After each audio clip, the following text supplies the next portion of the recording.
God, we are in an interesting angle here. We are live. I kind of like it, dude. We're live.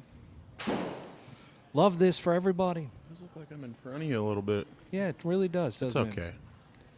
Why don't we just turn this just slightly? You come back. Move your chair back.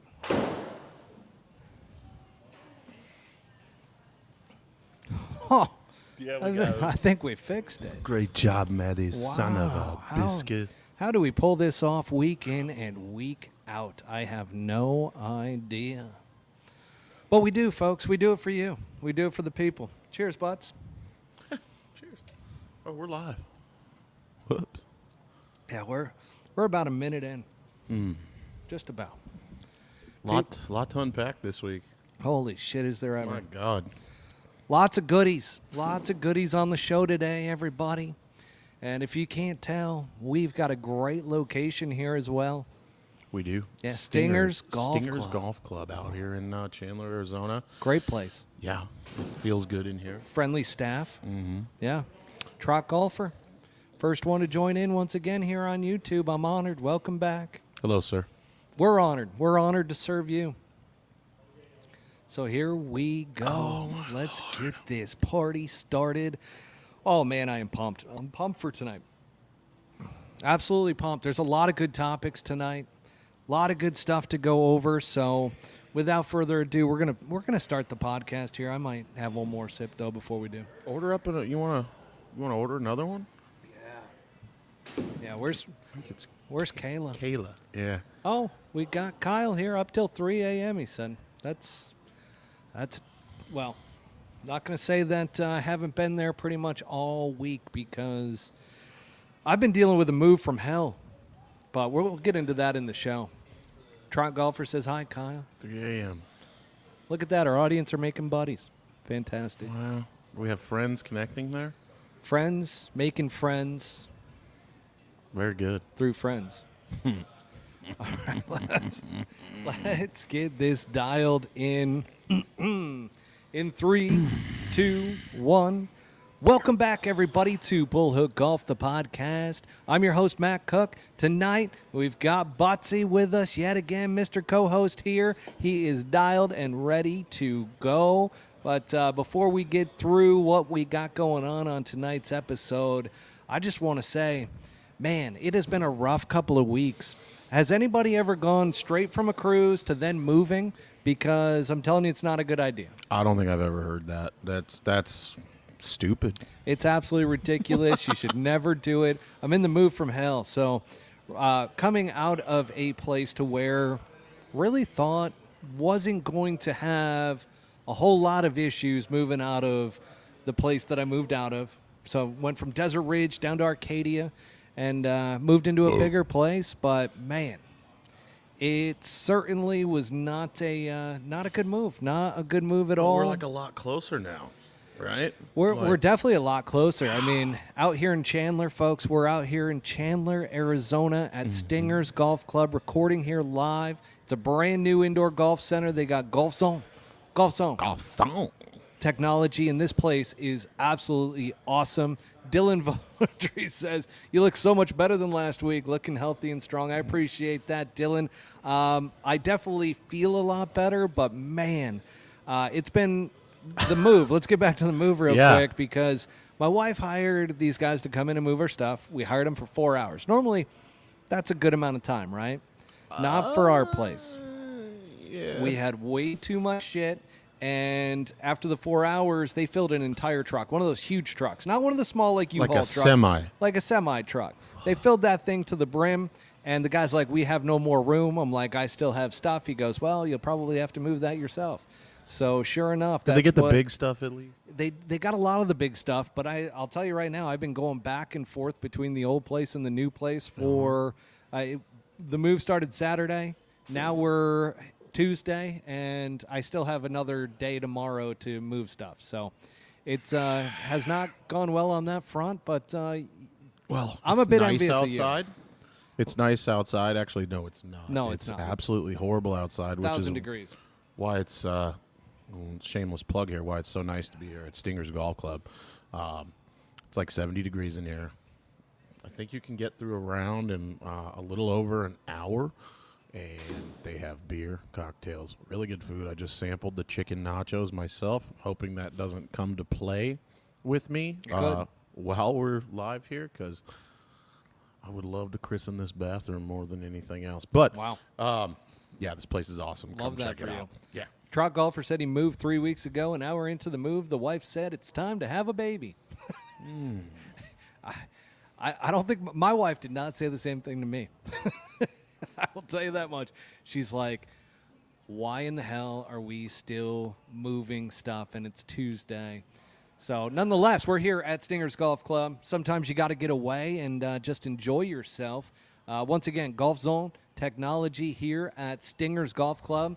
That is one of the top golf simulators in the world, okay? They have the largest golf simulator business in the world, Golf Zone. And the technology, Butsy was on it a little bit earlier. Yeah. And it's incredible. Yeah, there's no delay. When your golf ball hits the screen, it takes off. Lefty and righty cameras, they both look like robots standing there. It's really cool. The mats move? Yeah, mats move to adjust to your lie based on where you're at, fairway, and then you have simulated sand, rough.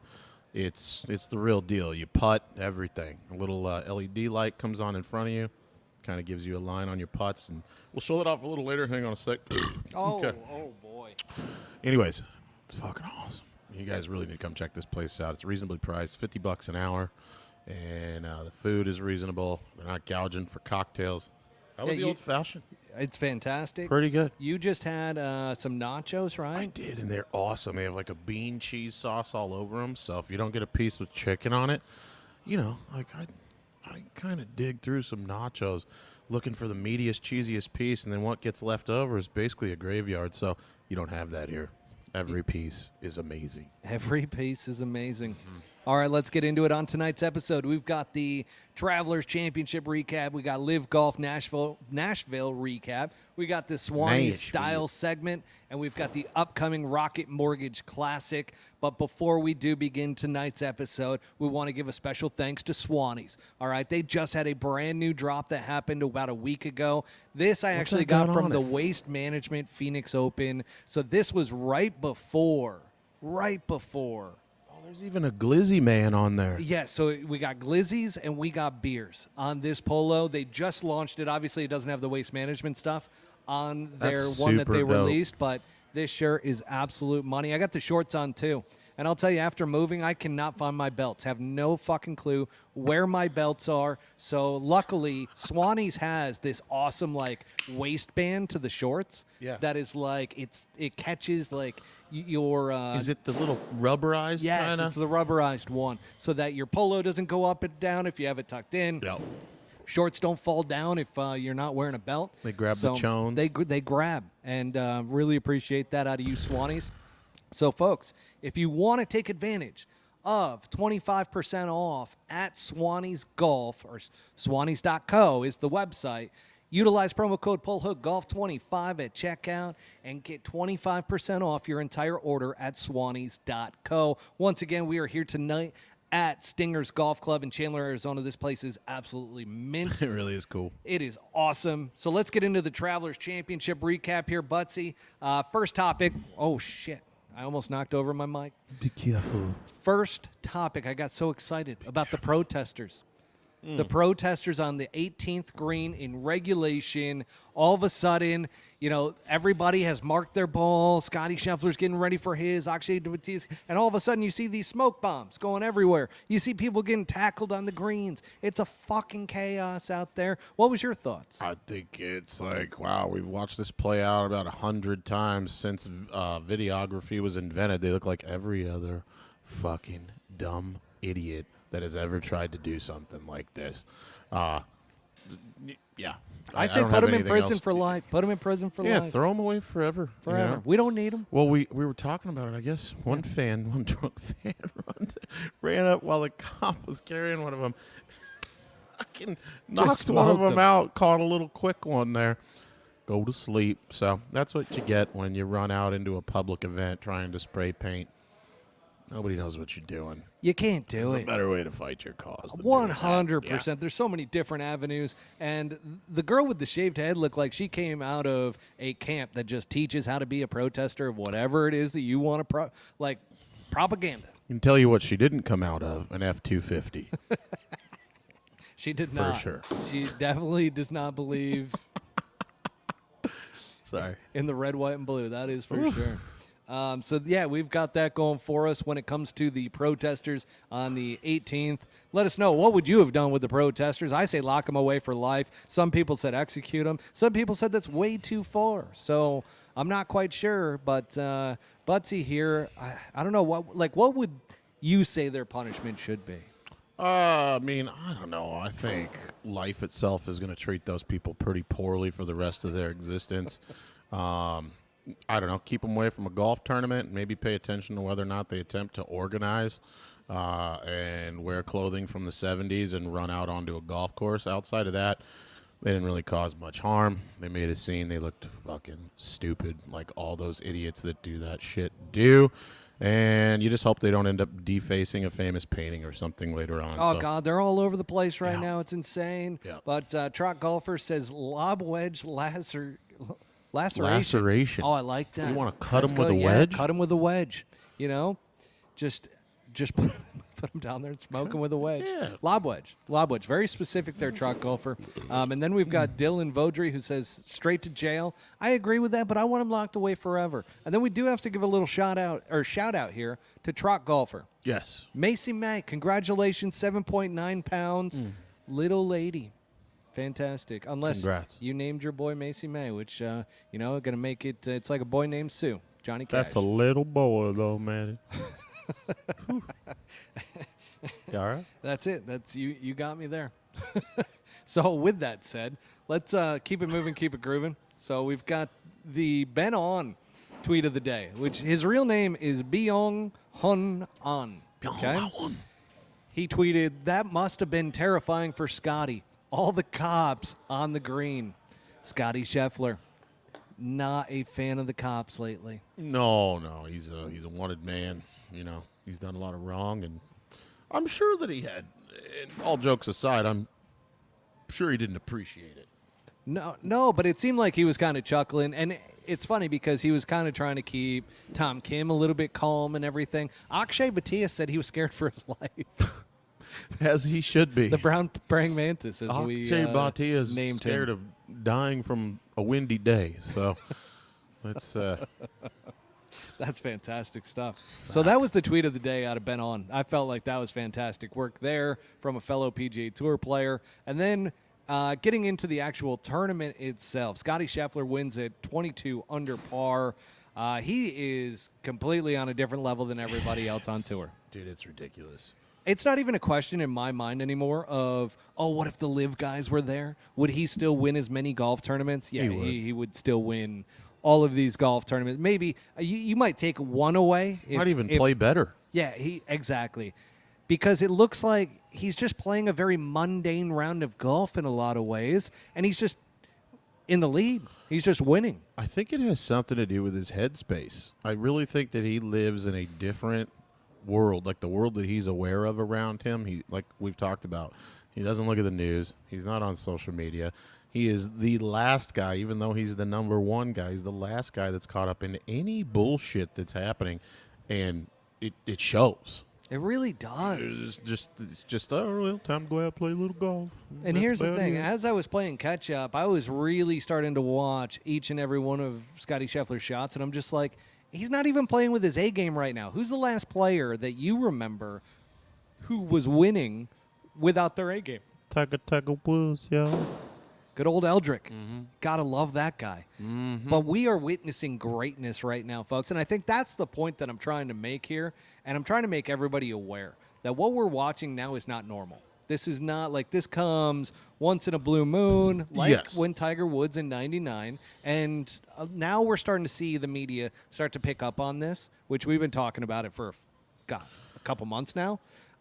Since he won a couple in a row. Yes. And I'm just like, look at his strokes gained. Like, he's absolutely dominating right now, similar to somebody else. And it's tough to do comparisons. I watched a tweet where 15 starts or something, 6 wins, and some guy put it together. I forget who put it out. It's probably somebody famous, and I'm not saying his name because it didn't resonate. But Scotty's actually like ahead of Tiger in terms of the 1-year performance with stroke average and stuff like that. So, yeah, the real kicker for me, we can't start saying Tiger Woods. I mean, we can for I think like it's a year fair right now. Yeah, you could say it for like a short period of time, but he's got a long way to go to really solidify. Yeah, 100%. That's the problem with trying to compare Yeah. somebody at the beginning of their career heading into their prime Yeah. versus somebody that's already been there, done that. Yeah. Like, that's why the comparisons for LeBron was not fair for him to be compared to Michael Jordan, right?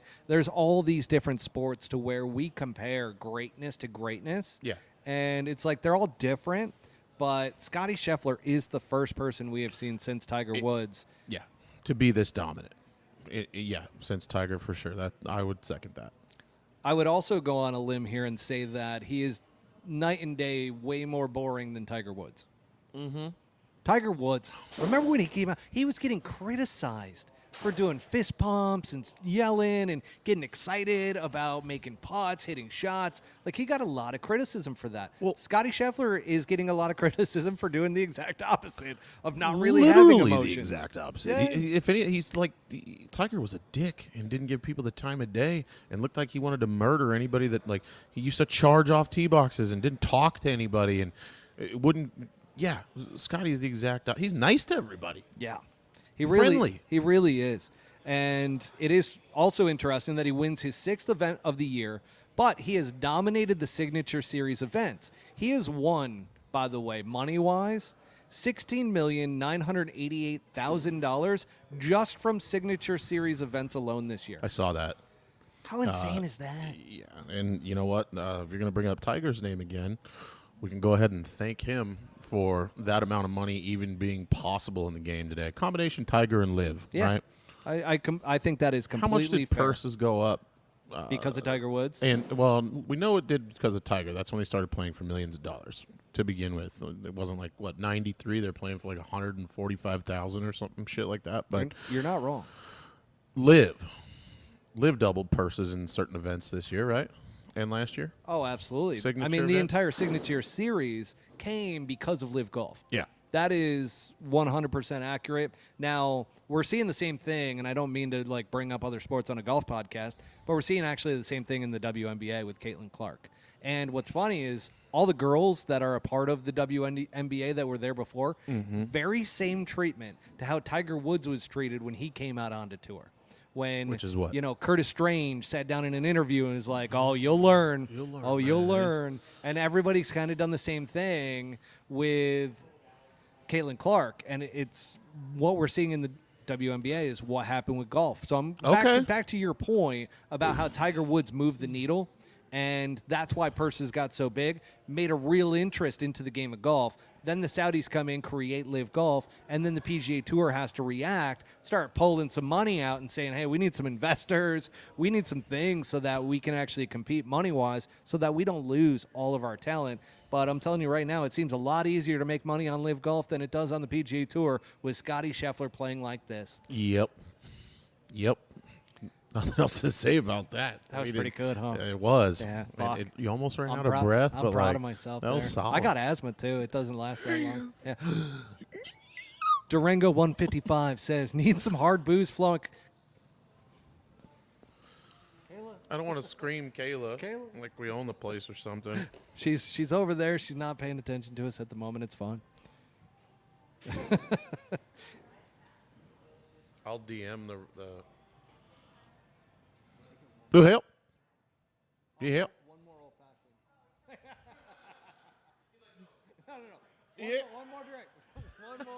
One more. I don't need help. I just need a booze. I mean, that is help, but yeah, no, that's great. So we actually had a fan request go, hey, we need some more hard booze flowing. I'm like, got it. We're on it.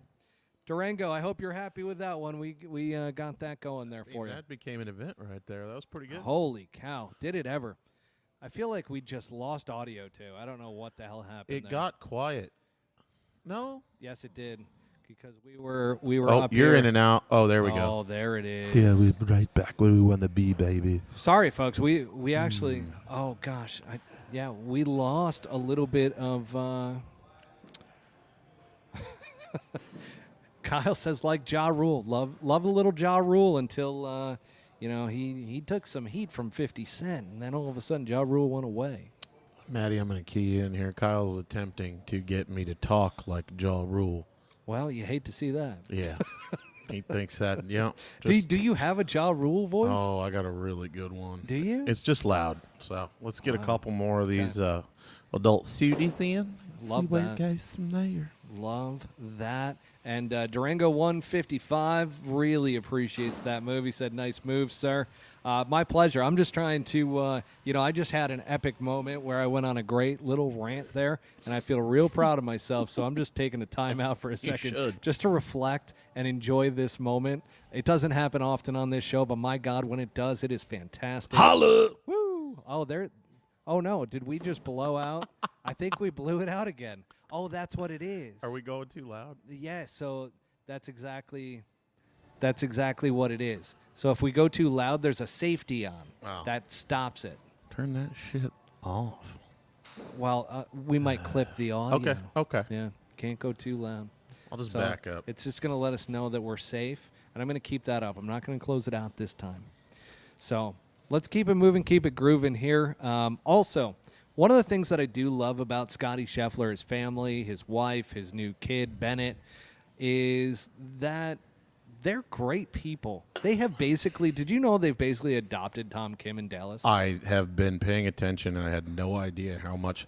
Is there a story there that we don't know? Yeah, so Tom Kim last year, he didn't have anywhere to go for Thanksgiving because obviously he's from South Korea and so forth. And so a lot of people don't realize it because he speaks really good English, does not come across as your typical South Korean. Oh, my God, you're It's not like he was Thank you. like, Scotty, I don't eat turkey. Yeah, no, he wasn't like that at all. So he needed a place to go. Yeah. The Schefflers took him in, and then they absolutely love him. The parents love him. The wife loves him. Scotty loves him. Like, they play golf all the time. He plays against Scotty all the time. Okay. So some people might say, and this leads us right into our next point, which is Tom Kim finishes the runner-up in a playoff. But some people might say that, Tom Kim, he was comfortable with Scotty Scheffler, doesn't see Scotty Scheffler the same way as others, so he wasn't under pressure on 18. Bullshit. First of all, if you noticed, where are the people, by the way? The Twitter folk. So this one's for you Twitter people because it's one thing to say, hey, nice, or that tweet didn't age well, or that post didn't age well, right? Yeah. But when you post something 45 minutes before it occurs, where are the people that are like, that post aged really, really well, actually? No, we live in a world where nobody is going to appreciate accuracy or the success of a post. So I think it was on hole 15. I go, Tom Kim is clutch. Okay. Then I followed that up with Scotty Scheffler is on another level to all the other golfers. Mm-hmm. What does Tom Kim do? Tom Kim on, I believe it was 17, blows a putt way past, 6-7 feet. If he misses that putt, he's done, right? Drops that putt. That was huge. Then on 18, Scotty Scheffler leaves it a little bit short on the fringe, right, before the protesters and all that bullshit. Right. Tom Kim, I go, and I didn't tweet this. This was something just between me, myself, and I. This will go to You a said point this to a little yourself. bit later. Yeah. I'm like, he's going to fucking stick this. And he just hawk-toed the flag. Hawk to a. Just like that. Spit on it. Awesome. Awesome stuff. Almost hold it. Yeah, I saw it. Like, if it didn't spin like it did, what was it, 4 inches left? Or was it Yeah. just right? He tweaked it just a bit. Juiced up. He said, why don't you hit one right down the flag stick, Tommy? And he did. And so for Tom Kim, I have been saying this since the Scottish Open, going back, gosh, that's 2 years ago now? Shit, is it 2 years? Fuck, I think it is. because that was when Tom Kim came onto the scene, Yeah. played the Scottish Open, and he didn't win the Scottish Open, okay? But that Sunday, he showed that if he gets it going, that kid is not afraid to go low. Bro, he's and he so makes so fucking many good. putts. Yeah. And he's clutch. That's the thing. That's the intangible that I want everybody to understand. And by the way, Dr. Barry McCockskinner. Cockiner. Barry McCockiner. Oh, it is. There's no S in there. No. McCockiner. Yeah. He says, "Hock to you, y'all." Love that. Thank I you, mean, Doctor. He kind of reminds me of a young Anthony Kim a wee bit. Tom Kim? Yes. He's got charisma like Anthony Kim Tight did. little move. Loves the pressure. Seems to love it. Thrives under it. And, yeah, he doesn't look nervous at all. He's not, and he's such a gamer. Remember him in the President's Cup? He was one of the most clutch players in the President's Cup. In his very first President's Cup, this kid is 22 years old. He just started drinking alcohol. Like, this is unbelievable out of Tom Kim, which gets into my next point, which is, man, I was shocked, and I said this at the time, when Joe Scavern left Tom Kim to go to Ludwig Oberg. Okay? Ludwig Oberg, a lot of caddies are going to say to everybody that Ludwig Oberg is a generational talent, hits the ball further than Tom Kim, is better than, has more intangibles than Tom Kim. The intangible that matters to me that Jordan Spieth used to have Getting it done. was moxie and clutchness, Yeah. okay?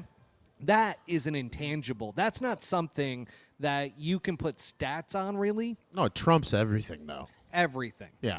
When the heat is on and you need to close out a tournament, like you said, he blew it by. He made the putt. He needed to juice a wedge in there, like close, and he did.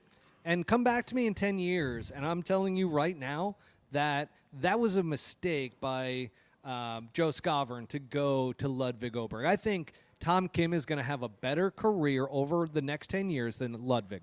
I know people are going to be upset with that, but that is my I opinion. usually like disagreeing with you on things like this, but I think you're right. I think that there's a different headspace, and I think he's got that killer. He got that dog in him. Yeah.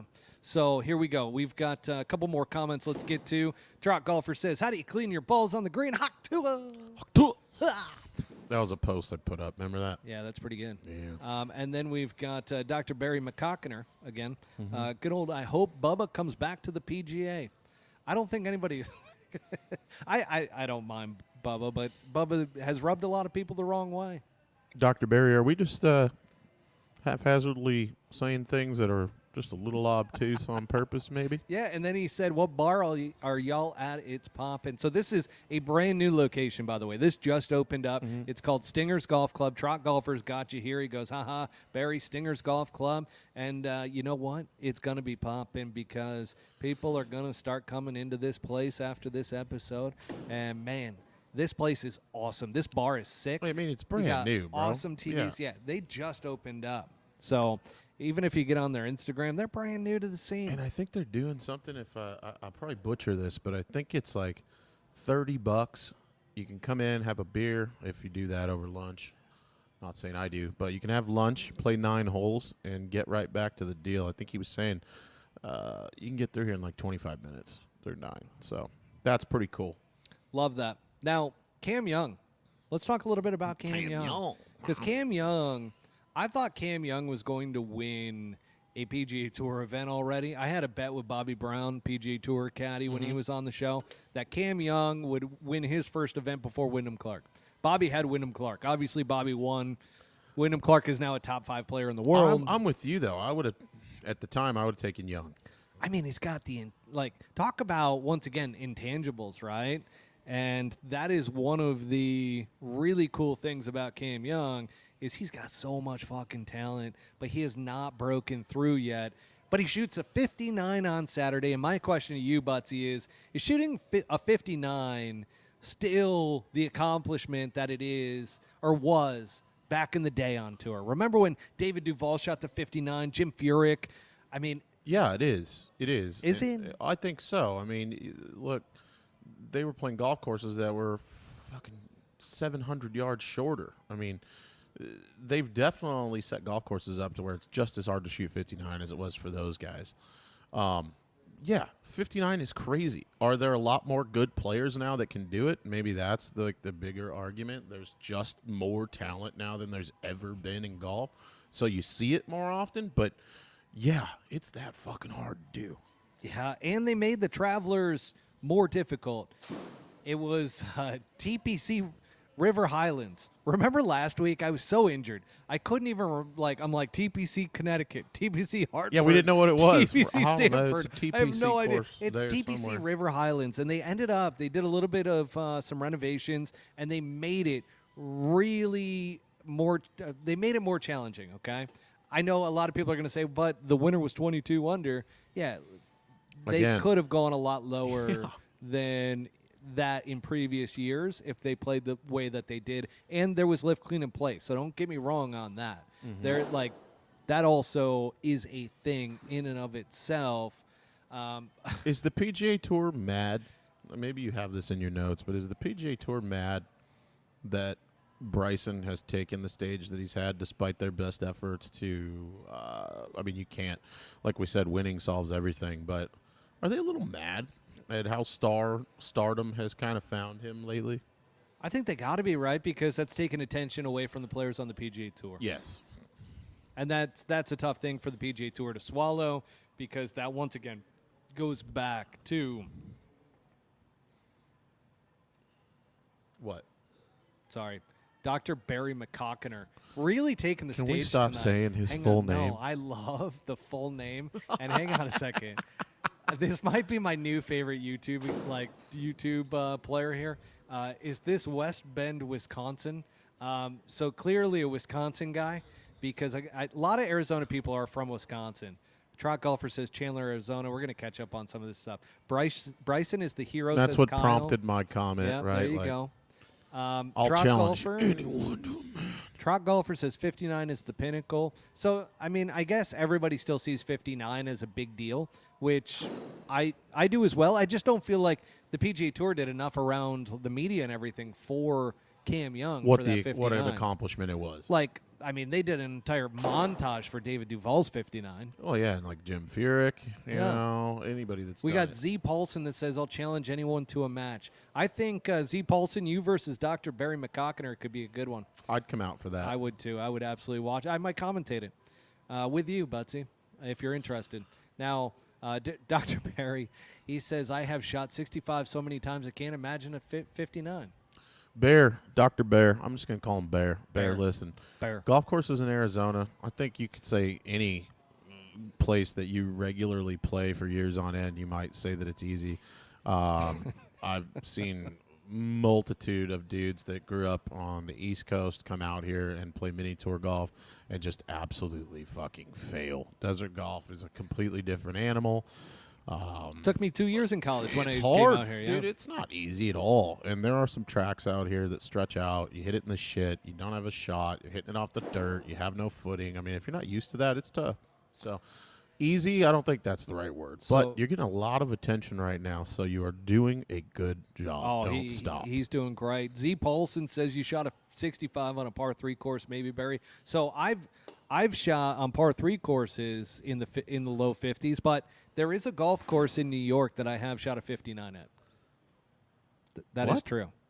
Full track? It is outside of New York City. It is. You can take a train there. I believe it is. Were you playing only, by yourself? No. It's only like a par 65 Still. or 67, something like that. 59. But it's a 59, right? It's still the 59. same. And they got par 4s. I mean, there's no par 5s, but there's par 4s, par 3s. How do you So, yeah. how do you go play golf after you shoot 59? I mean, talk about expectation. Trot Golfer says, yes, Barry Butsy shoots 59 daily. Try to.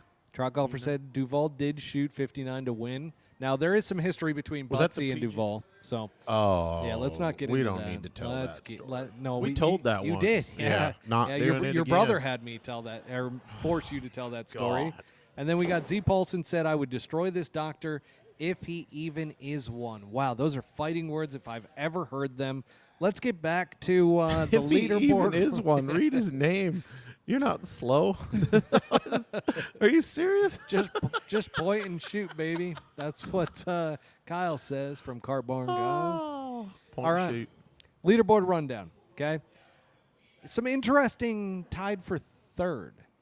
Tom Hoagie and Sungjae Im at -20. Does Tom Hoagie get enough credit for because he's Bro, always around the top? I bet from on time. this guy last year every fucking week because of what you just said. He's there. Yeah. He's right there. He's gotta. And I also succumbed to the same thing with Scott Stallings because he was another one that was yeah. right there all the time. And I said, No bull.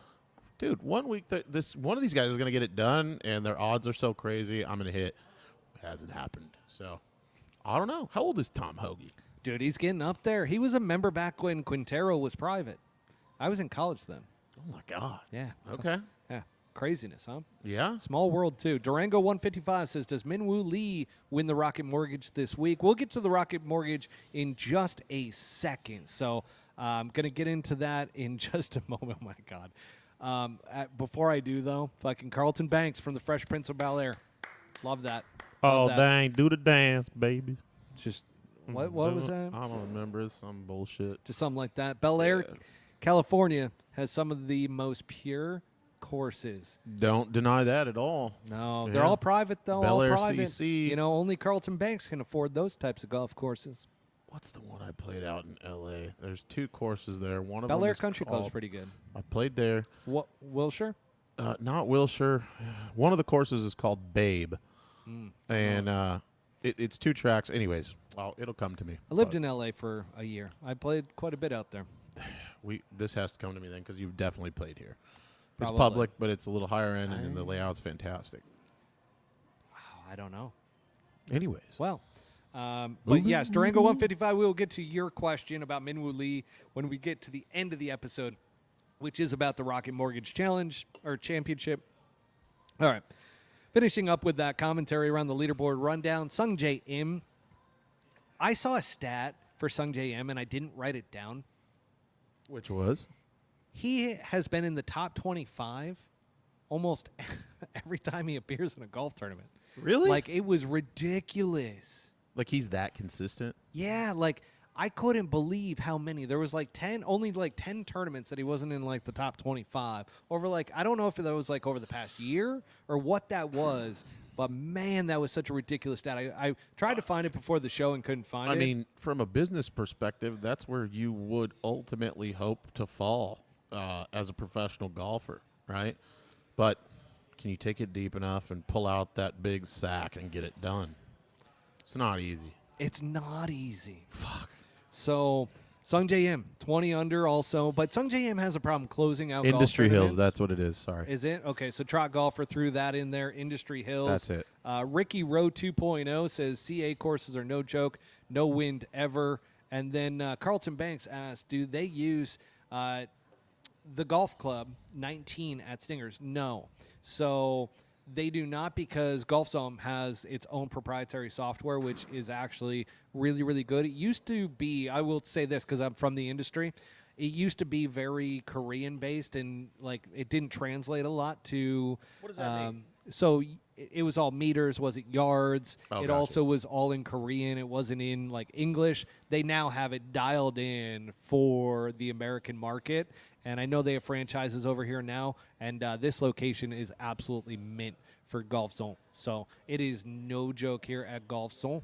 And then we've got Z Paulson says Ricky hasn't seen Pebble Beach apparently. Pebble Beach, great place. I've never played it, to be honest with you. I've driven there. haven't played it either. I've had so many offers to go play it, and this sounds so douchey. Say it. I just never really had that big of an interest playing Pebble.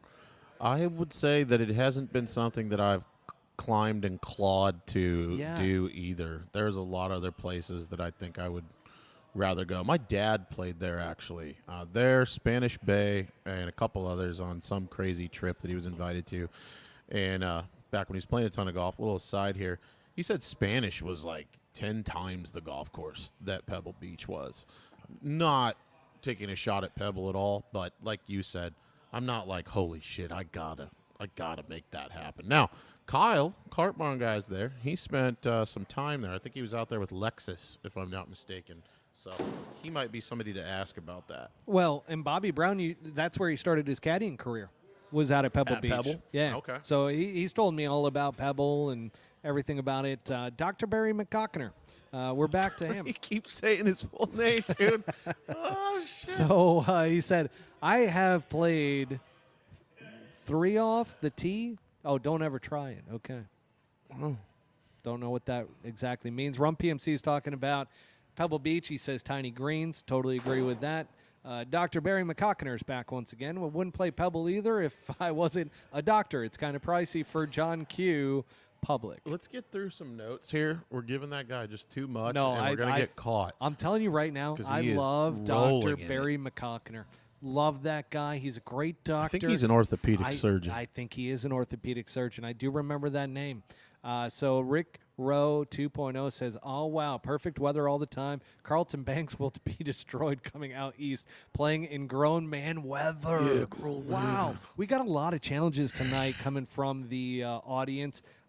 Z Polson says, I have to ask, what kind of doctor are you? I'm looking for a new physician. There you go, Dr. Barry McCockner. This might be the biggest show for you, just getting some new business in. And then Kyle from Car Barn Guy says, I love Pebble. So, I love all right, let's get back to the notes here. Loves Pebble. You know, back to the leaderboard rundown after that huge segue into comments. And Dylan Poetry, A lot of comments tonight. I'm kind of surprised. this Barry guy never stops. So we've got that No. going for us. Dylan, you just got to appreciate the Cockner, Dr. Cockner, McCockner.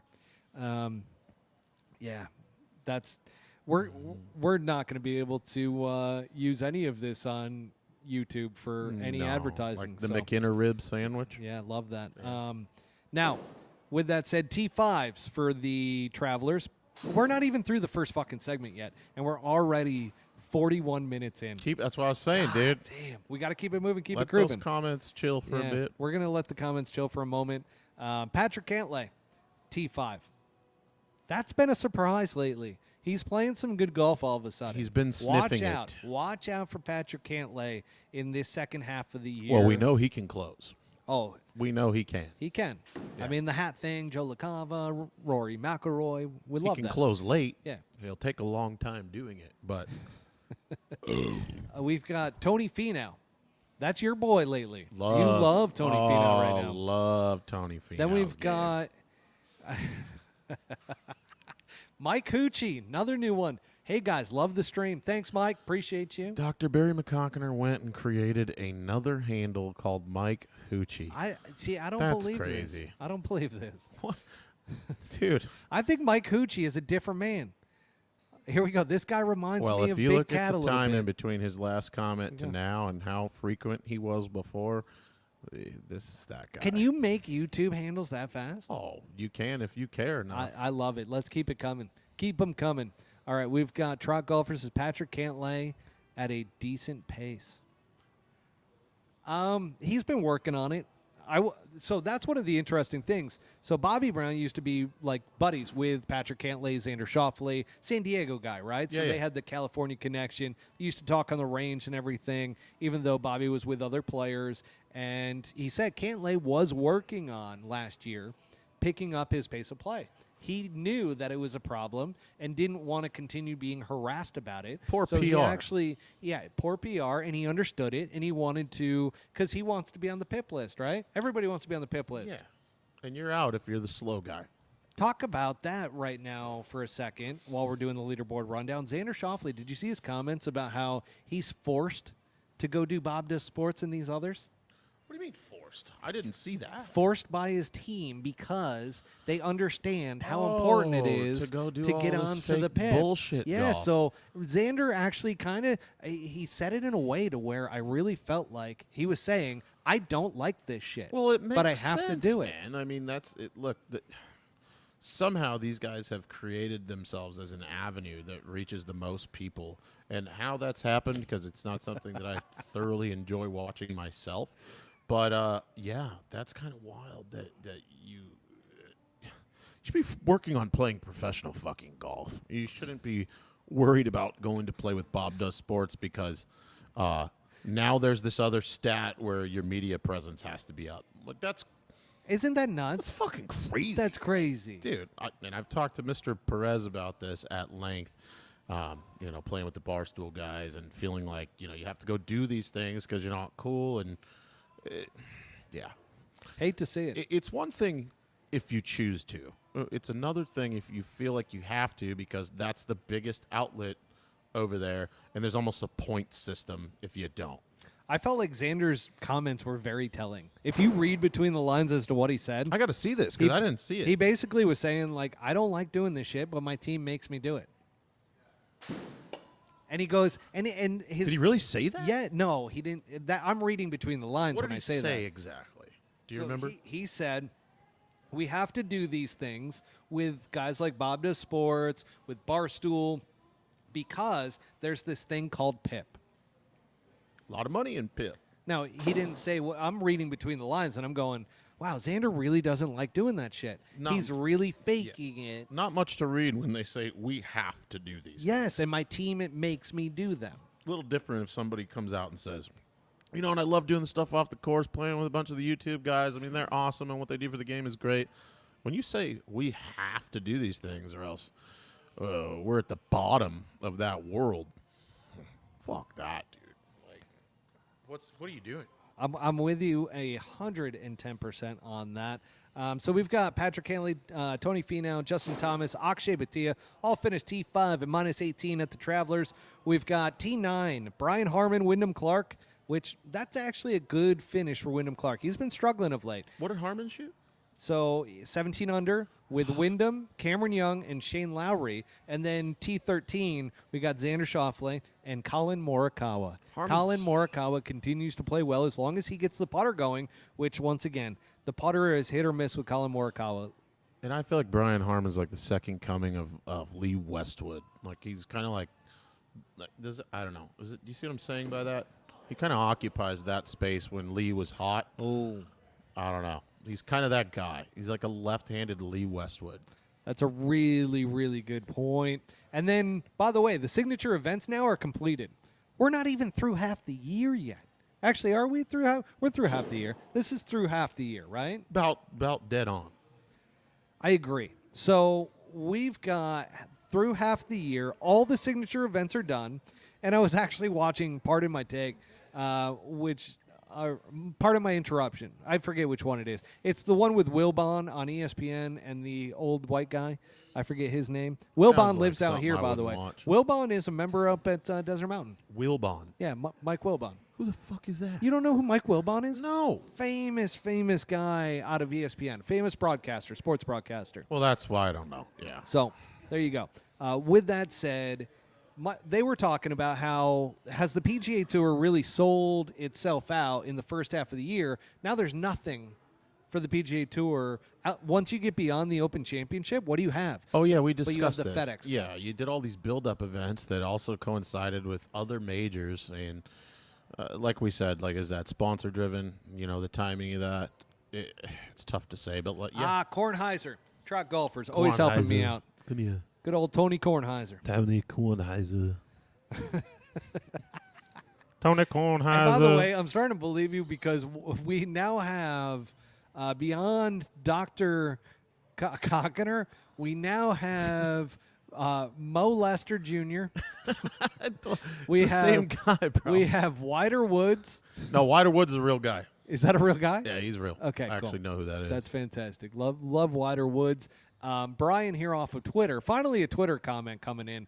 He says, what are the things that live players have to do for social media? Well, they're contracted like they're not on They're US. already doing all of it. They have to. They're forced to do everything. Yeah. So don't get me wrong. I'm not just saying that this is only Xander Schauffele. It's just Xander Schauffele actually talked about it.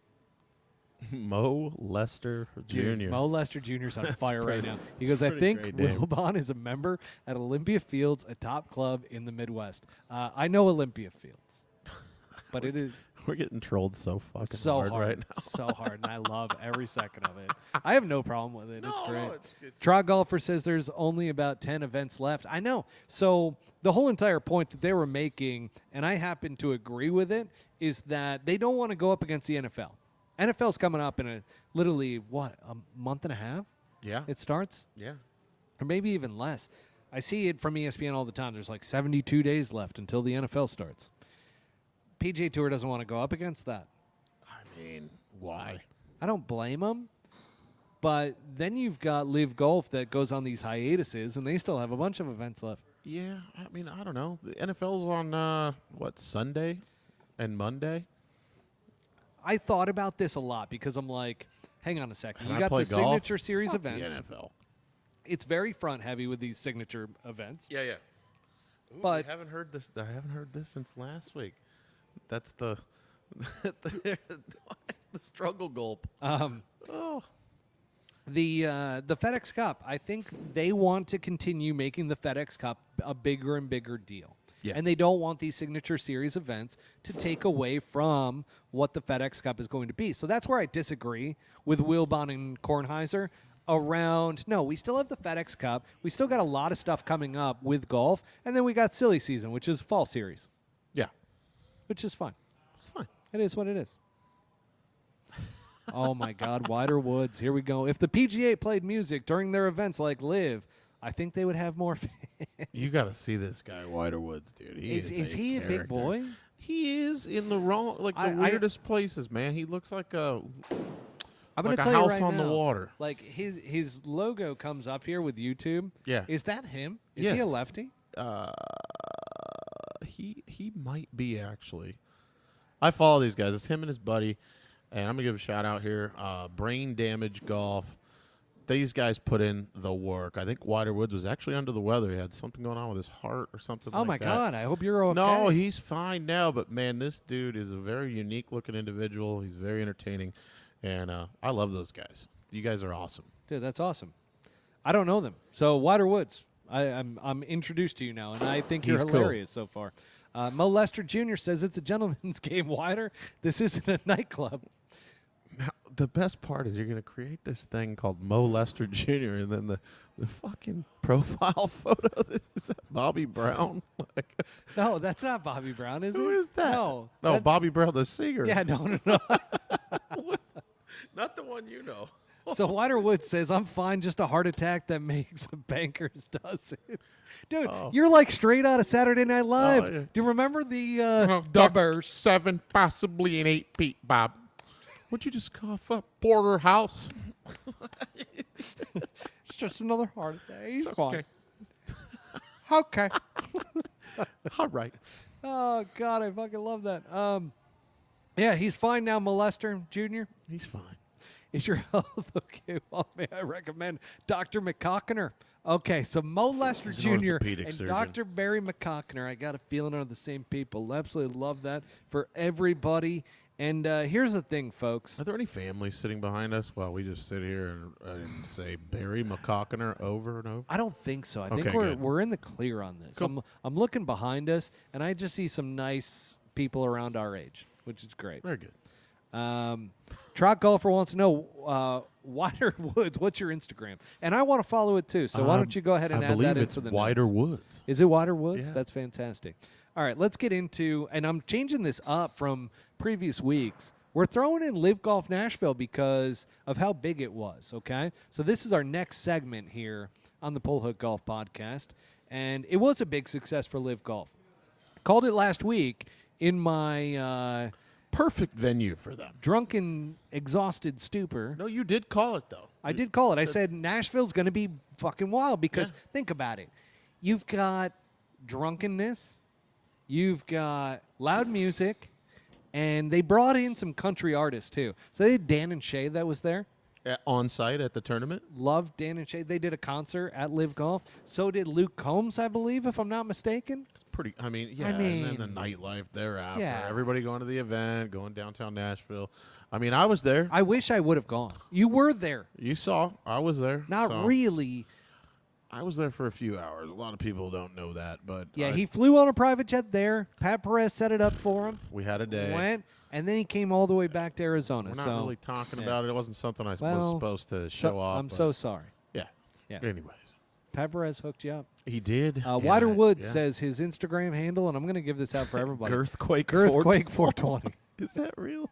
That can't be real. Is that real? Because if that's some real, asshole. Waterwoods, that is fantastic. That's some terrible thing you don't want to click on. Ricky Rowe 2.0 says Liv won't be on PGA's level until they get protesters trying to spray paint their greens too. Now, here, actually, we were talking about this before we came on. I go, if they're really trying to stop oil, wouldn't they have done this at Live Golf Nashville? Bro, can you imagine what would have happened to these protesters if they did that in the heart of America in Nashville? Dude. Somebody would have died. Dude. They would have never made it out on the green. They'd have been like, yep, that looks like a protest. Yeah, shotgun. Yeah, take him down, This Jerry. is my territory. You ain't come here, You're- boy. You ain't you're dead now, boy. Brown. Your name statement. Goddamn day to day. Team Pow. hot tool that guy. Oh, no. I blew it out again. Got too excited. Oh, my God. That's the safety. I never knew what the safety was. You understand? Telling you. Yeah, so Trot Golfer tells me that, Matt, you must watch Wilder Woods. Amazing. I'm going to. I'm telling you what, I might binge on The best way I Wilder can Woods put this tonight. to you, man, and I can say this as a heftier, portly son of a bitch. This dude looks like a National Geographic adult seal that stood up and started striping golf balls. Okay, like if he would have grown this legs, real? yeah, they're not This like is real real life. legs. They're like little legs, but then the top is like, dude. and So then I'm he- not like being he's gonna be like, delusional right now. Oh, God, that's great. Don't get too close. That's great. Don't get too close. And I'm not hating at all. He's awesome, dude. He That's knows I'm fantastic. fucking messing with him because I've I talked to these love guys that. a lot. Love that. Okay, so obviously Live Golf Nashville. I don't know. For me, it was so obvious that Live Golf Nashville was going to be their biggest event in America. It just made every piece. God damn. There he is again. You know, you get a couple of these whiskeys in. We're gonna get you some cysteine, some liver stuff. I mean, that's just backgammon right there. I'm feeling great. I'm feeling absolutely great. Don't get it twisted, folks. People call me Davis Love the third plate. Now, oh God, yeah, let's put that up. Why Waterwoods is you called it. People, why don't you say that one more time for the people? People call me Davis Love the third plate. Not seconds, baby. We going back for Yeah. another. Ooh. I tell you what was that buffet that Hey, you me were at too, not bro. that long ago? Which one? Oh God, there used to be a buffet that my golf team when I was a freshman in Virginia, the coach would drive us to this buffet. It's a famous buffet on the East Coast, like southern East Coast. I had never heard of it coming from New York, Okay. but man, like it was terrible, but there was a lot of food, Asian buffet? and you could just keep going back and forth. No, it was like American food. Oh, okay. Like old country buffet? No. No. Old cunt. No, I'm trying to think of what it is. I can't remember. It's okay. That's because, let's keep it moving. Keep it rolling. Hey, keep it positive. New sponsors for Live Golf, by the way. So all of our Live Golf fans, which, by the way, I know your secret. Oh, Golden Corral. Dylan got it. Dylan Vaudry got it. Stayed there last week. Oh, I got to put Yeah. this here. So I saw your thing, and that's what made me think of it. And by the way, so Woods, he really is going for 3 plates because when you bring up Ponderosa, that's what I had as a kid in upstate New York. We used to go there as a night out. That was exciting times as a kid. I mean, Ponderosa. Whew. Do we know where the bathroom is here? The same place Tiger met his mistress. Not in the bathroom, but at Ponderosa. Oh, God. Yep. Mo Lester Jr. I could out-eat you and outplay you in a match. Wider set it up. No, you can't. No, I'm gonna Waterwoods. go out on a limb here. I am too. And I'm saying right now, without ever watching Waterwoods, just based off of his commentary, I don't believe you can. No. Don't believe it. No. You lose that.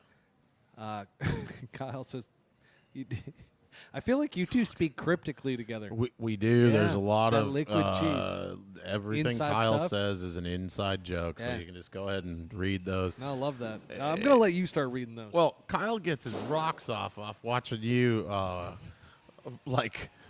Try to figure out what the hell's reply to going these on. things. Like Yeah. last week, you said when a shrimp will get an attitude, and he said it right when we were talking about Rory, and you're like, yeah, Rory is a bit of a shrimp. Yeah. You know, he's a little guy. Yeah. I mean, the comment made sense. So if it went on multiple levels, dude, it's and that so was in good. between you and him, I mean, that's Holy even better. shit. I mean, that's multi-level. And liquid cheese thing is nothing more. That's like than, MLM marketing right there. I hate liquid nacho cheese. I hate MLM marketing. Mm. So we got that. Brian says, Wider, I thought you were Snacks Homa. Or we just fat shaming everybody now? Is Jesus that what's going Christ. on here? I love it. All right, let's keep it moving, keep it grooving, folks. Are you almost ready for a pee break? I gotta go pop pop. Okay, so you're going to go for a pee break first. I'm going to keep it moving, keep it grooving, and then I'm going to go to the bathroom. You gotta go and I'm going to now, get too. one more drink. They're good. Yeah, because this might be a 5-hour show tonight. We don't know. I mean, if you guys keep us going, we're just going to keep fucking bringing the heat. Wider Woods, Walter Hagen Daz. Yeah, fuck yeah. Walter Hagen, love that. Now, new sponsors for Live Golf. So since Butsy's not here and he doesn't really care about the new sponsors for Live Golf, this is a tell, by the way, that things are very close with the PGA Tour and with Live Golf. And we'll get more into Live Golf PIF actually towards the end of this episode as we start getting a little bit looser and looser, because I do have some more information around that, and especially around the comments that Jay Monahan made. But what I'm going to tell you is there's some sponsors that are starting to sneak in on the Live Golf side. And that's because the deal is close. And they want to be a part of this whole thing when it all moves into one merger. Because guess what? Sponsors get brought into that. Money is money. So, with that said, oh my God, you read my mind. You are fantastic. Wow. Love this. Guys, check this out. Got another one here. Might need one more. That's delicious. Wider Woods, you did say that the Saudis own golf now. It's sad. Here's the thing. I never get into the politics or who owns what. It's always for me about the players. Okay? So when it comes to the players, that's why I don't play favorites on either side. I really don't care who is the owner of whatever. Like, look at the NBA. There's some shitty owners in the past there. Look at the NFL. There's been some shitty owners there. Doesn't mean that you're not going to root for certain teams and so forth. So that part of it I don't really play into. But what I will say is Corpay is the most recent sponsor I saw for that. Live Golf. Yeah, so that's saw nice. that. That's nice for them. Company I work for. Yeah, we just got rid of Corpay, but that doesn't mean anything. Here we go, Dr. They are Barry massive. McCockiner. Great name. In my professional opinion, you are very fat at Mo Lester Jr. Well, here's the thing. You can't really tell. He's only got a face on there. Is he talking to himself? Well, Mo Lester Jr. says that dude is crushing high noons like a 20-year-old girl.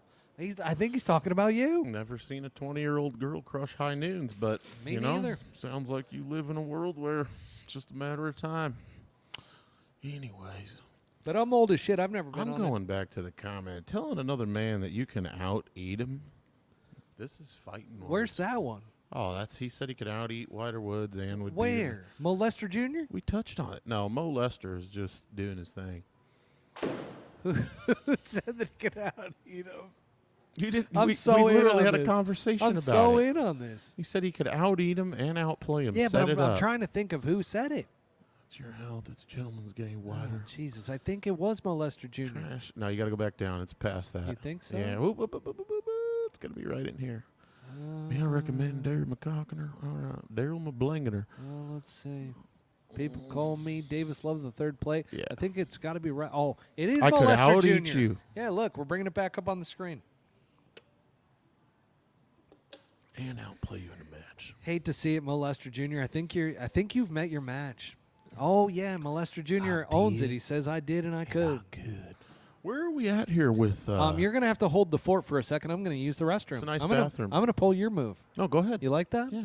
Because this Okay. is something I'm I'll very be right back, professional at. and We then can we're talk gonna about get this. back into Live Golf Nashville as soon as I come Yes. back, because we've got a great topic once we do. What are you gonna talk about? We'll find out. You know what I would like you to talk about, What's that? because it's in my extra. Butsy's tweet about playing golf by yourself is psychotic. I'd like you to talk about that with the group. Yeah, let's address that. Every fucking loser out there that got mad about that. We'll see in a minute. Playing golf, but man, I really enjoy that's my therapeutic time, okay? You know, you just don't understand, all right? Sounds like you don't have any fucking friends. Why you would ever prefer to go play golf versus going to potentially beat the living hell out of a buddy or anybody you know, that's crazy. I don't care how much you love the game, saying it's soothing and blah, blah, blah. Now, I will say, if you're playing in a golf tournament or you got something like that coming up and you want to go out on the golf course and hit some shots, but even still, the shots that you're hitting by yourself don't carry the same levity as hitting that shot when somebody's watching you hit it. Does that make sense? Everybody's like, man, I play so good when I'm by myself. Yeah, because you don't have to deal with anything. You don't have to deal with anybody watching you. You don't have to deal with feeling stupid for hitting a bad one. None of that's there. So it's just fake golf. It's not real golf. Well, we play against the course. Yeah, tell me you play against the course when you go out and play $100 a side against me and see how that goes. It's not going to end well for you. I would be eating 50 wings and chugging pitchers of Labatt Blue if I were there, all while beating everyone on the sim. Mo, nothing wrong with Labatt Blue, okay? I'm not opposed to it, but when you're trying to conduct yourself during a podcast, this is science. I've had enough of these things over the last 20 times we've done this podcast to know that this is going to make me pee about 2 or 3 times max. Maybe more. You start drinking Labatt, you're going to be farting. You might get a stomach ache. You might shit yourself on the podcast. Labatt is not conducive for a productive pod. Beating people on the sim. How you going to do that while you're doing the podcast? You just going to stretch the cord from everything and go over there? You wouldn't have a podcast. You look like a fucking idiot. So shut up. Respectfully. Anyways. Bryson Day slam butts. Let's talk about him. What do you guys think of Bryson? Do you really like him? There he is. You're lucky. Keep it grooving. You guys are fucking lucky. Oh, shit. Whoa, I almost fell over. How about No, that? you're fine. Give me a... Sit down, Maddie. Come on, man. We talking about 30, 80 points a night. Kobe Dunk. Can't wait for the AI to be like, who is that talking? Tim Duncan. Take All right. Magic Johnson to Dunkin' Donuts. Dunk on Magic. Get A's. Love that for us. All right, folks, let's move into the biggest storyline in my mind coming from Live Golf Nashville. And this is when Greg Norman tried to tend the flag on a par 3 for Bryson DeChambeau. You read the notes. Hang on. You read the notes, and you're like, Matt, what do you mean? I don't get it. I don't get it. It doesn't make sense. I didn't see it happen. And by the way, that is cotton candy, Mo Lester Jr. What? He goes, maybe it's the cotton candy vape. What is that? Hang on. It smells like cotton candy. Oh, my God. Ice. Almost blew out the mics again. That's blue raspberry That's ice. incredible.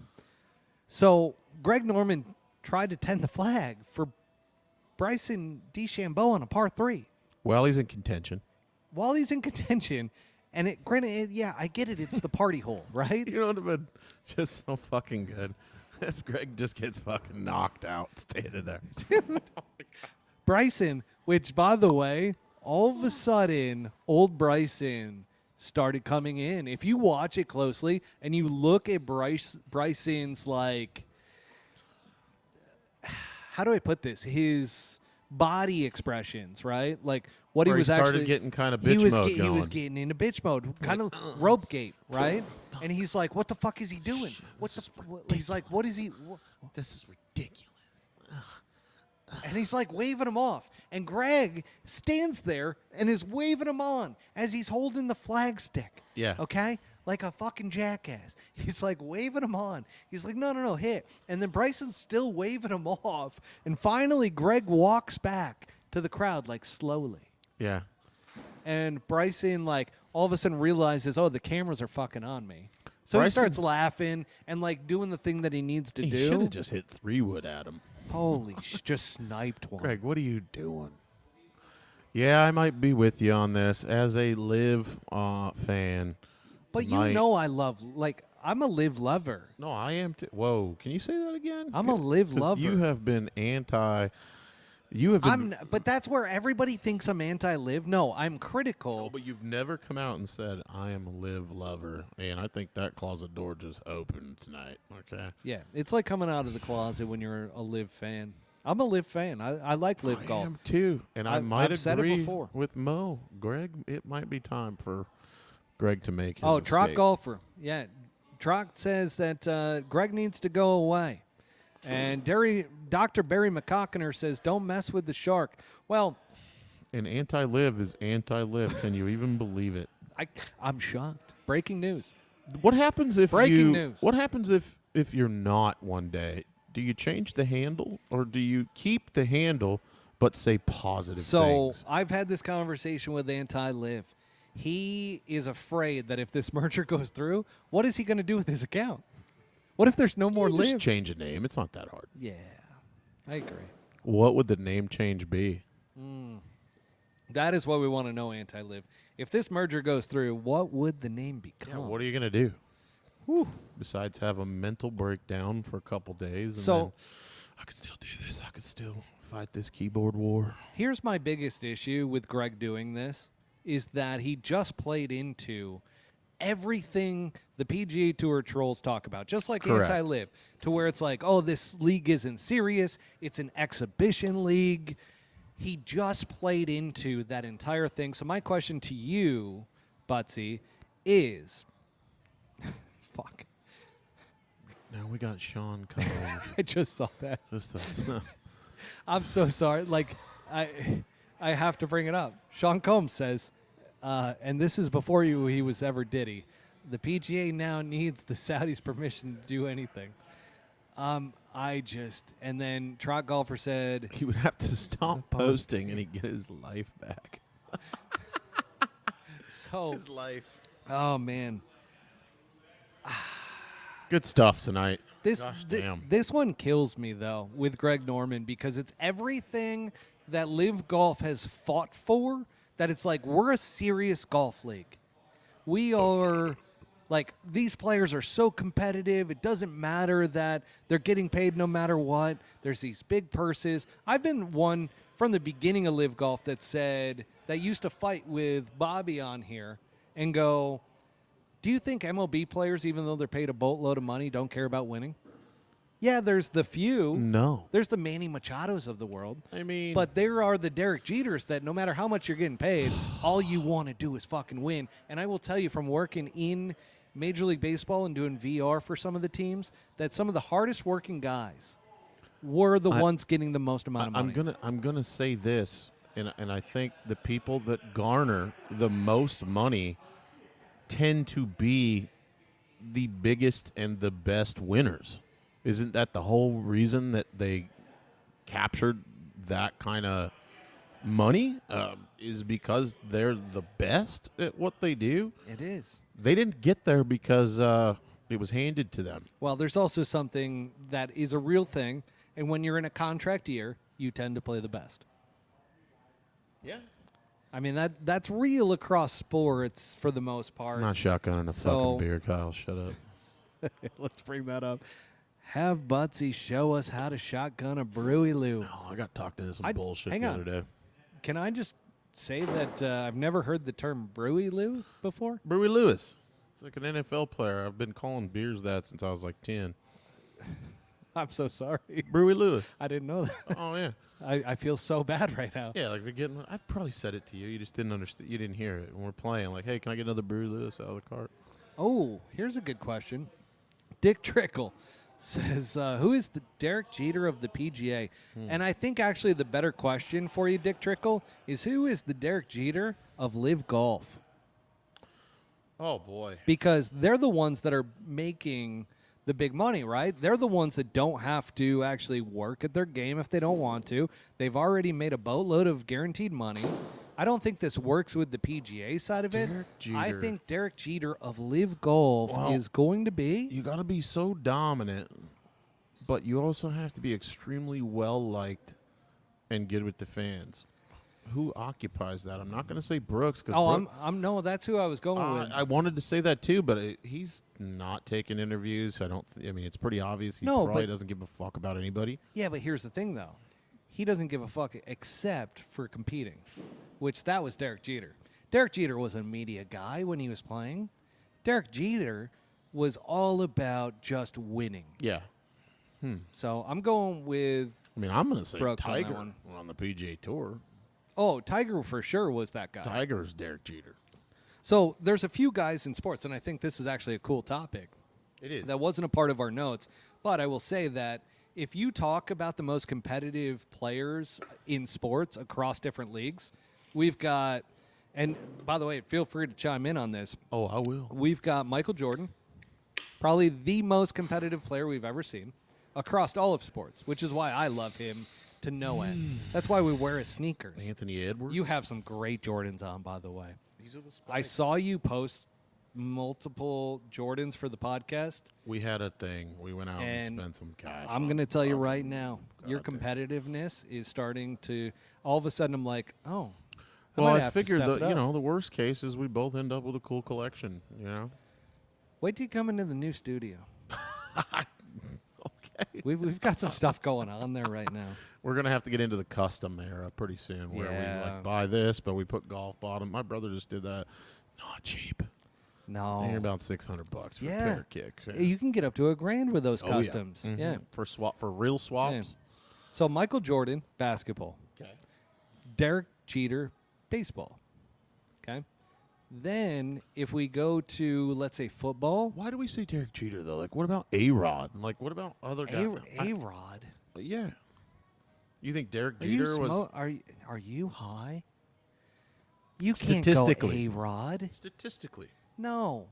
Derek Jeter was the competitor. He was Mr. Clutch. You can go back to Reggie Jackson and say Mr. October Yeah. because he was clutch when it mattered. Nobody had the arm that Bo Jackson had. Sorry, just gonna say that. Oh, Bo Jackson. What a devastating. By the way, folks, Little aside if here. you there's- don't know who Bo Jackson is, you probably shouldn't listen to this podcast. There's a Japanese player that's become famous for his right field arm, and the guy's probably 170 pounds.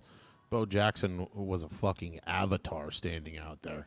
And you watch throws, and they're trying to say that. Anyways, I'm not going to get into it, but if You you watch should. a Bo Jackson toss from right field to home plate or third base to gun people down, I think it's like the fastest clocked baseball that was never clocked. And he's throwing it like 112 miles an hour. Anyways, a behemoth. You ever watch him break a bat? First of all, do you know what took out Bo Jackson? No. So he had a dislocated hip, and it cut off the blood circulation, so his hip joint died. That's what did it? It is now something that is commonly fixed.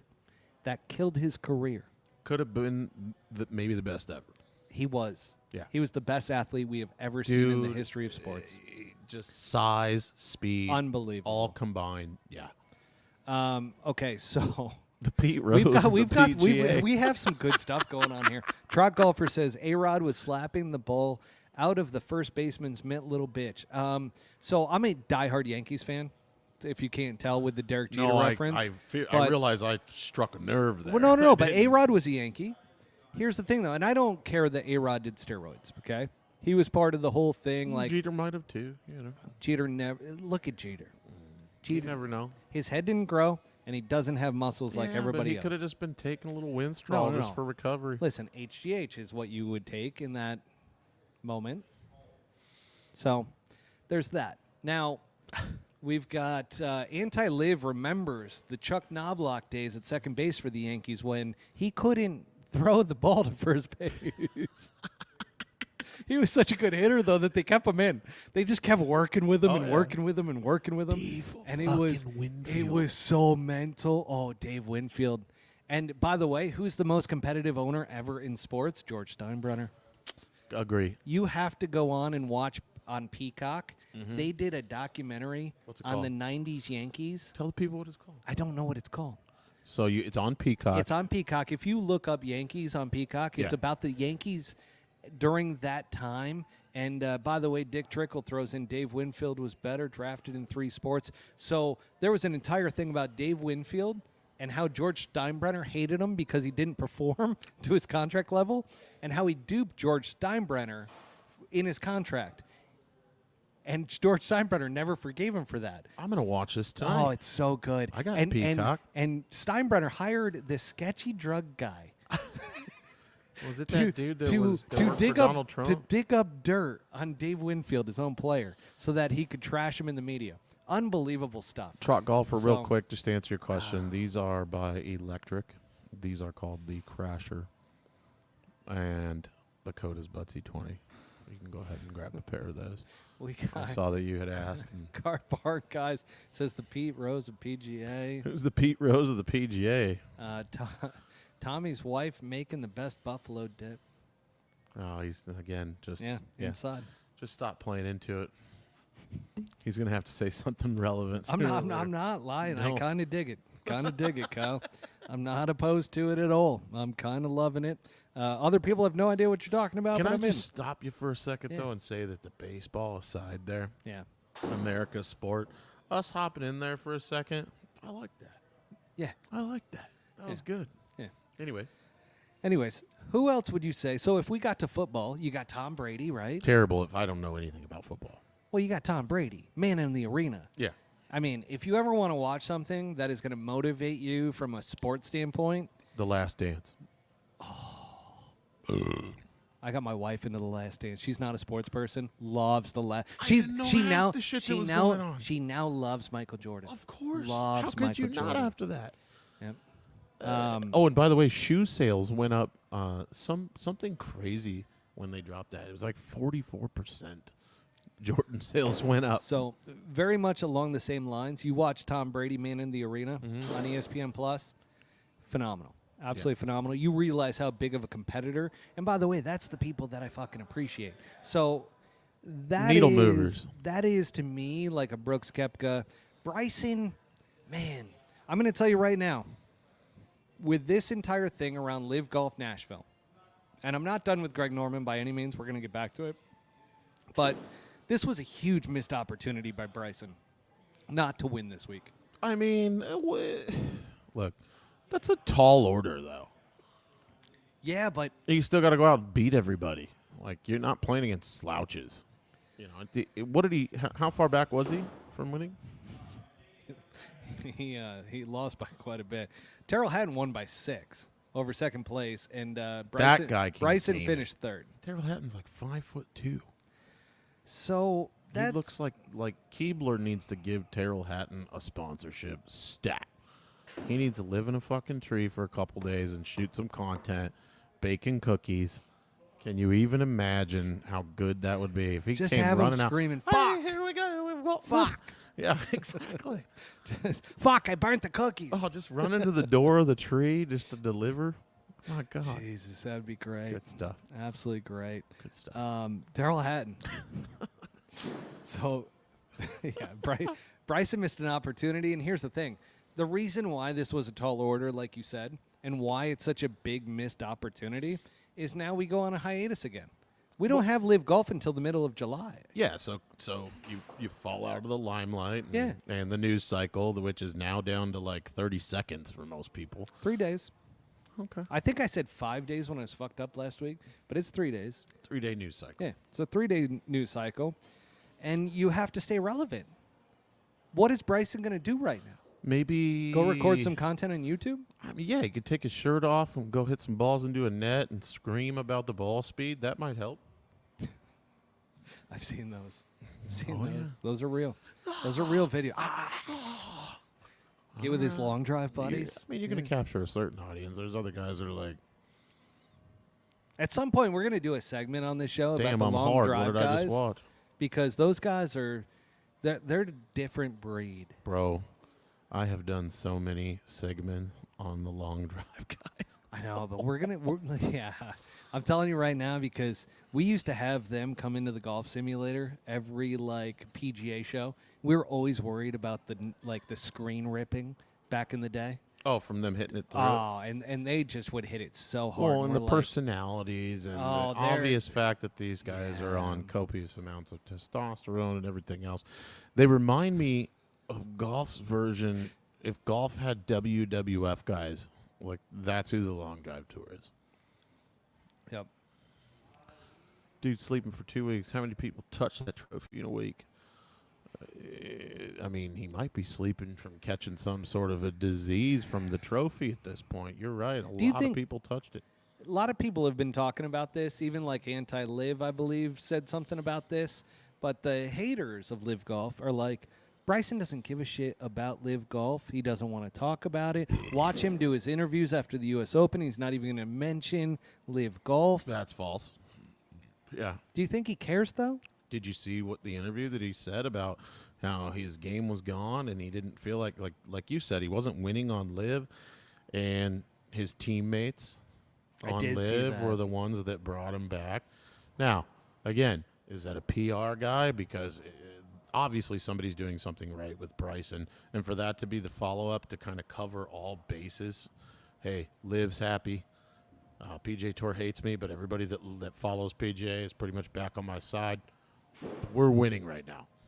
I actually agree with you. You know what I mean? Like, dude, he did. And now to come out and say, you know, my team on Live is the only thing that brought me out of the darkness of hell and made me find my game again, and I owe it to them for catching a W at the U.S. Open. Do you think that's real, though? No. Fucking absolutely not. I almost fell over. What is up with this stool? I feel like gravity's against me right now. It looks like a good stool. It's a good stool. It's solid, very steady. No, it's not real. No, I'm fucked. Not to anybody with a fucking brain. No offense to Bryson. Not to anybody with a brain. Do you think Bryson, when his team brought that to him and was like, hey, read this when you're up there, and this is really going to hit, do you think he sat there and was like, wow, this is really good? Or do you think he sat there and was like, how in the fuck am I going to pull this off? He probably had somebody film it with their iPhone like 3 or 4 times, and then finally the dude was like, okay, that's good. That's just like that. Or do you think it was like more like American Psycho, to where he just looked in the mirror and repeated it to himself? Could have done that. Probably shirtless, covered in oil. Yeah. I mean, Bryson's an anomaly, man. I don't. Yeah, like, yeah. Well, you know him. We have talked a few times. You've got over his the number. past- You FaceTimed him. I've seen I it. do have his phone number, and I try not to abuse it. I send him pictures. Like, I sent him a video last week of me clipping my toenails. Didn't like it. That's the kind of stuff I send Bryson. Yeah, it's not good. Just like, you know, look at that. See how these things grab the ground? That's how you create real power, bud. Yeah, I'm going to leave this one to you. Anyways. Go to the sand trap and grab Illyrium. Do you know what that means from Kyle from Cart Barn, guys? No, I don't know what he's talking about there. Well, that's because he's been up till 3 a.m. talking about Ja Rule. Oh, well, Kyle, the last few times we played golf, he's a guy that shows up to the first tee with a 4-course meal in a bag. And it's just wild to me. Can you eat before you play? No. I can't Same. eat during either. No, like It it maybe interrupts my- something, but like then you get like, oh, you might have a bowel movement, and yeah, I just need to get through the round. I've had this conversation with multiple PGA Tour caddies to where, like, whether or not players want to have food, and normally, like, certain guys like certain things during the round that the caddies actually have to prepare, like bananas and peanut butter. It's like, what? Hang on a second. And then Bobby was telling me that, like, some of his guys that he's caddied for, because he caddied for a lot of guys after Dustin Johnson, that they don't want anything during the round. I'm the guy that, like, I don't want anything during the round. But do you know how much weight these guys lose during a week playing on the PGA Tour? I mean, it's half a NASCAR, you know, 4, 5, 8 pounds. Yeah. 15. I got a question. James for you. Hahn lost 15 pounds last year. Has there been a weirdo on the PGA Tour? Do you think that any tour player has ever pleasured themselves in an on-course bathroom, like In a porta potty? just to, like maybe it's like a psychosis thing where they're like trying to get rid of the nerves or something like that? Trot golfer, you're not wrong. There is somebody absolutely in the back corner that is ripping drives 350. I don't know who he is, but sign him up. Absolutely sign him up. Somebody is. He's right. Yeah, he's pounding it. Pounding it. We do have the volume on these mics. Oh, my God. Go ball. Oh, that's – hang on. That is a carry of – 300 carry. Who is that guy? Sign him up. Damn, dude. Sign him up. Woo! Love that. You're gonna break the oh, screen. shit. Take it easy over there. My God, that's impressive. Wow, we got a real hitter. Try. Oh my There's God. another bullet. He's Bombs over hitting. bag He's down. hitting Bryson draws out there too. Absolutely pounding it right now. Pounding. It's crazy. God. Anyways, where are we at? Uh, We're an hour and 40 in here. I know, and yet like we barely got through our second segment. It is what it is. Yeah, it really is. So, big win for Terrell Hatton. Wins by 6. He's been in form, by the way, pretty much for the past couple of months. This is actually somebody who didn't really buy into, hey, I've got a bunch of money, which it kind of makes sense. He's a No. Keebler elf. Dude, So, he's a cookie baker. yeah, he doesn't give a shit how much money he has. He's just going out there and baking cookies and Bakes cookies in the summer. knocking it in the hole. You know, come December, he's up at the North Pole making toys. It's pretty solid. He's Yeah. got a nice little year. And then, you know, in his downtime, plays golf. This guy is hitting. Oh, my God, absolute- rockets. How many times are we going to read that? Rockets. I mean, and it's fast, too. Oh, he's not. He's quick. He's Well, quick to the switch. you He's know, not a Patrick Cantley you out there. gave him a limelight. And he's like, Yeah. oh, they know I'm paying it. I'm gonna keep paying I the mean, shit out of this thing. He's right here. fucking crushing it, and I love that. Oh my Tour God. players definitely in the porta potty. Has mean- to have happened at least once. The question that I have is, how many times did Dustin Johnson go to the porta potty and rip a rail in the middle of a round? Do you think he's ever done that? Okay, that's another question. Do you think anybody on tour has ever 1,000. actively done drugs 1,000%. in a porta john? There is whether it was marijuana, cocaine, or anything else. Or- 1,000%. Yeah, or like a heart control medication, what they used to call it, beta blockers. Oh, beta. shit like So that. Mikey Perez used to talk about how all the guys that he knew on the PGA Tour used to do beta blockers. Well, yeah, because you cannot get excited after you take those. Yeah. And so it calms your nerves. A lot of guys smoke cigarettes for that reason, hence Spencer Levine. Mm-hmm. So, So doing something like that to, yeah, I mean, it's probably happened. yeah. Getting back, how many tour players are drinking during the round? So we know, so lot. Trot, A I mean, lot. we know that through John Daly, right? So John for the PGA Championship win, isn't that the one that he was absolutely hammered in the final round? Oh, he won the British Open. Oh, the Open Championship. That's and what it was. Doesn't remember like half of it. Yeah, that's Was real. Just absolutely shit canned. That's absolutely real. And I get that as somebody that alcohol is definitely a performance enhancing thing for me on the golf course, which is bad. It's a bad habit to get into. I get it. So anti-live, to answer your question here as to Rahm and how many potty breaks does he take, because he had some complaints on the PGA Tour about how many porta potties were out there. There's 97 now for Live Golf that's out there. So Rahm's fine. yeah, he's going to be just fine. 97 porta potties for the players on Live Golf due to John Rahm. But we're going to get into the Swanee style segment. But before we do, big win for Legion 13, which is John Rahm's team. They are still an enigma at this point. Well, actually, not the team, but John Rahm is an enigma because he hasn't figured out how to turn his talents into wins on Live Golf. His Live Golf career has not gone that great so far. He makes a lot of top tens, but there's only From what I've fucking seen, 54 Matty, players. I think, we said, oh, it's a mistake and blah, blah, blah. From what I've seen the last couple weeks, especially the footage of him getting mad about the drone, right? Oh, that was this week? But that's a tell-all for me. Yeah. If you're mad about the drone, then you care what you're doing. Yeah.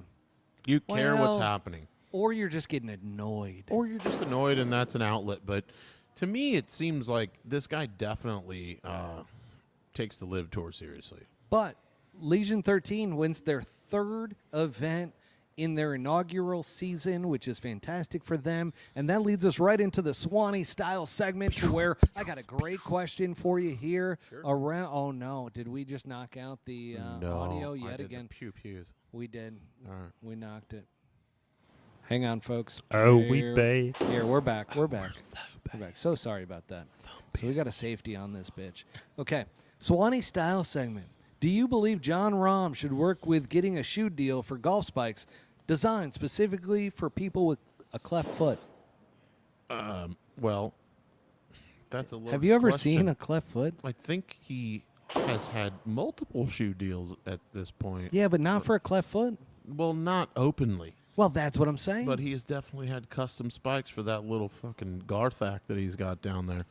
So, in terms of whether or not that should be a publicly, like a public thing that other people with fucked up feet. I mean, don't you think that should be a thing? I don't know how many people are like, hey, man, they walk into a golf shop, you got the ROM? And then they go, pew, and they throw that foot out, and they're like, I'm looking for the ROM. I need something because I got this little gangle horn right here. Let me get you with my strong toe, Yeah, child. dude, watch out. It's fine. Talk shit, I'll cut the laces right off this thing with my pinky toe. Left foot. So, I don't know. They say on the Google, that it is a rare thing to have a cleft foot. So I think you should maybe just cut that's his foot why. off. Just amputate it. Amputate it, and now, like, you have a whole different genre to play to.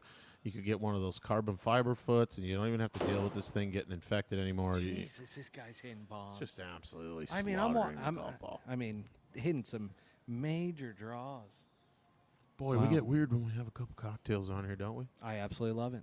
I hope you guys do too. John Rahm's future carbon fiber foot. Love that for him. Love that for him. Maybe he'll play better on Live.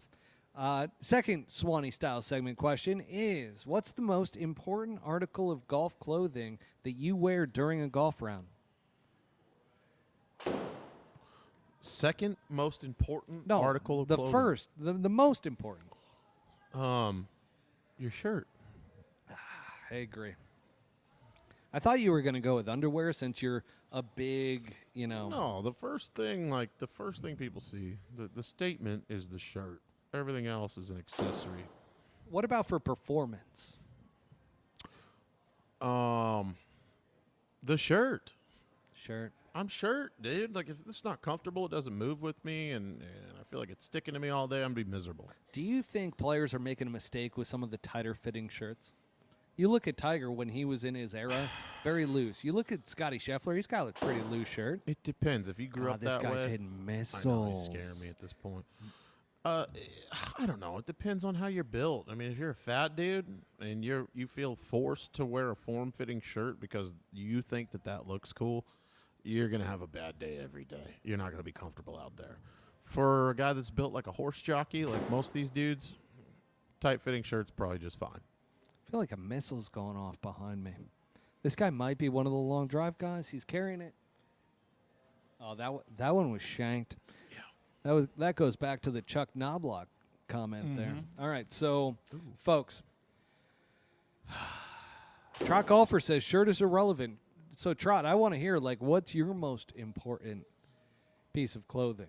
Okay, now we've got the upcoming Rocket Mortgage Classic because and this is one of the things that we can't talk about Live Golf now because once again hiatus. Not until the middle of July. I'm going to take a piss break and go see what's Spain. going on here. Okay. Be right back. You do that. Because we're going to get to the Rocket Mortgage Classic here in just a bit as soon as Butsy comes back. Let's see here. So we got Kyle says, what about when you hit off mats? What about it? This guy's not hitting off. I will say this. You can catch flyers off of mats. So that is the one thing you want to watch out for. When I was working in golf simulation, that was one of the biggest things with the PGA Tour pros. Like, we had Ian Poulter as a client. Obviously, I signed Jordan Spieth. I shouldn't say obviously. If you haven't been listening since the beginning of this podcast, you wouldn't know this, but signed Jordan Spieth. So he used to have one of the golf simulators. Jason Day has one. Rahm actually has one. Dustin Johnson, Tiger. And one of the things that we noticed with that is some of the numbers are off because they catch flyers off of the mats. So good players will know based off of the contact as to whether or not they caught a flyer or not. Got you another old-fashioned. Worse players will not. So just so that you have that as context. Let's keep it moving, keep it grooving, right? That guy's absolutely melting the golf ball. He's killing it. Bro, he is. He's about 300 swings in. I mean, this is crazy. I mean, and it's like rapid fire. I feel like every 5 seconds another one goes off. It's big. It's incredible. Big action. Oh, my God. And now he knows Yeah, he that definitely we knows. know. He definitely knows that we know, Yeah. and he's definitely like playing to it. He is which, sped up. I love it. His Absolutely love it. consistency. All right, let's get Anyways. into the upcoming Rocket Mortgage Classic because your guy, your buddy, your caddy buddy, previous winner, caddies for Ricky Fowler. And Ricky Fowler, if you remember, this was his big moment to where he looked up in the sky, finally made a putt, finally won a golf tournament again in a playoff over Colin Morikawa and Adam Hadwin. Put your money on Big Dick Rick. And Big Dick Rick, by the way, sometimes I referred to him when he had the mustache as Ricky the Rapist. But with that said, the Rocket Mortgage Classic is his sponsor. So he's sponsored by Rocket Mortgage. Is he still sponsored by Rocket? I think he is, right? I don't know. Folks, try. If you could look that up for me, that'd be great. I don't know if he is actually still sponsored by Rocket Mortgage, but he was. He was when he won it, and he's done a lot of commercials for them and everything. But this is a great tournament that brings it back to really the Motor City Yep. with that crazy tongue of yours. What? And that was crazy. Sorry. God, didn't mean to throw you off there. I dude. mean, you really did. I was just trying to smell my surroundings like a snake. I mean, if you can smell it through your tongue, that's incredible. Yep, like a snake. Must have a deviated symptom to do that. Okay, so Totally unrelated, but all right. Detroit Golf Club is the club. And this is a great golf club, by the way. They play the North Course over there. So this is a Donald Ross design, which, remember when we talked about a little Donald Ross with Pinehurst number 2? Oh, yeah. This fucks with guys. It's really a great golf course. It was built in 1899. It's a par 72 at 7,370 yards. Kaylee, you're absolutely killing it tonight. Yes, folks, booze are just absolutely flowing. Butsy got me that one. He's really trying to see some fireworks at this moment, and we're going to give it to all of you, so don't you worry. Strategy on this golf course, you want to prioritize some accurate tee shots. You want to avoid, there's a lot of strategically placed bunkers and water out there, Butsy.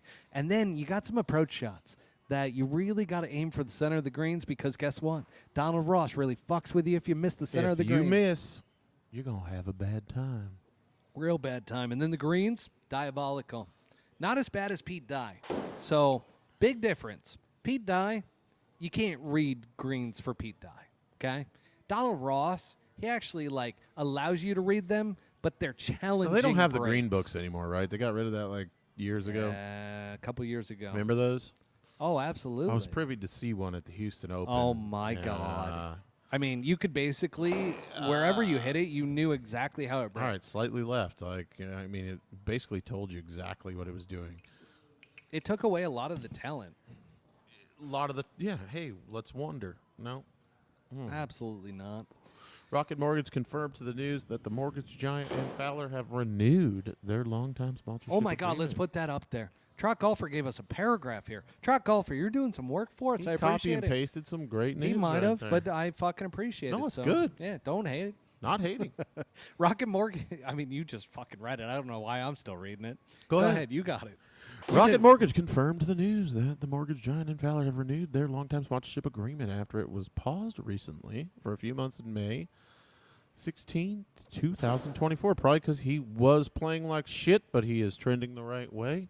He was the first round leader last week. I sent you a DM of God that. damn, you really wanted me to post. It's Which, by the way, just- folks, it was a little bit too... If you're looking for a guy for the last few events here to throw that cash on, don't throw a lot on him, but his odds are going to be great in Patrick your favor. Haley. No, Fowler. God damn it, man. God damn it.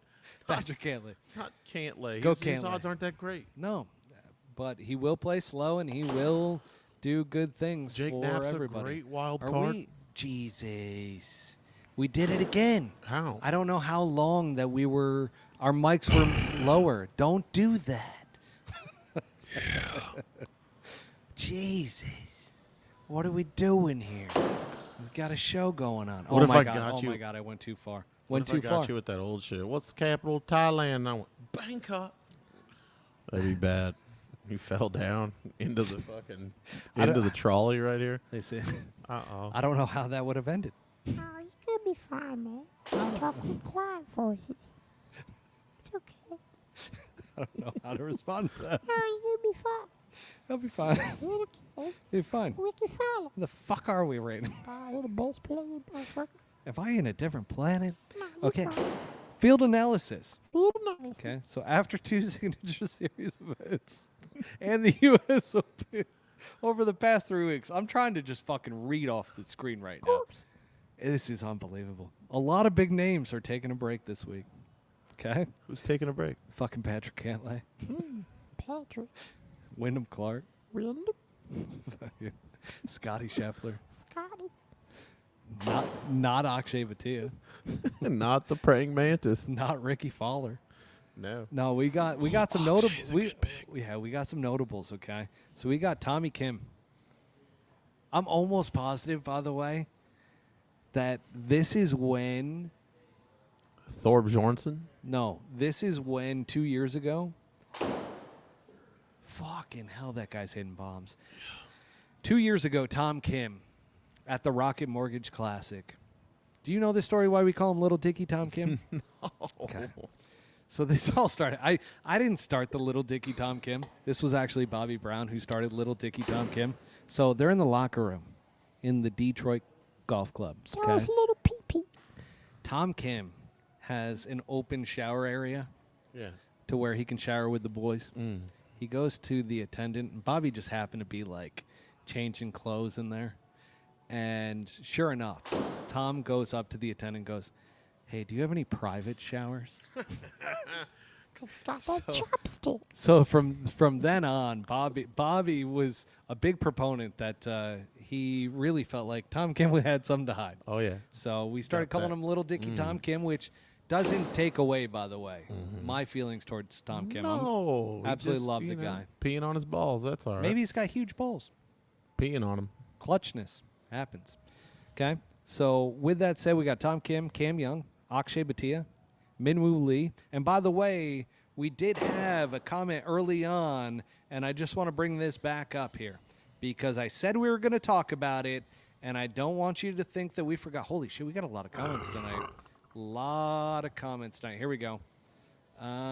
This is from, nope, hang on.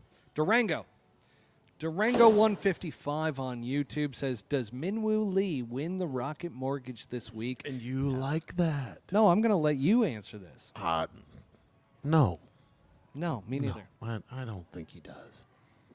I think he's a great player, but yeah, he's not there right now. Here's the thing with Minwoo Lee. Minwoo Lee is great, okay? Minwoo Lee Next year will be his year. Minwoo Lee is Don't want not. that fucking Oh mic shit! I again, gotta go. dude. What happened? Oh, no, you no, just sound We're back. quiet. We're back. Oh, No, we're okay. All right. Yeah, we're good. Okay. Yeah, so sorry, folks. Minwoo Lee, this type of golf course that's designed by Donald Ross takes a lot of feel and touch, and I don't think Minwoo Lee has that. Martin So- Laird. Oh my gosh, hang on a second. Kyle says,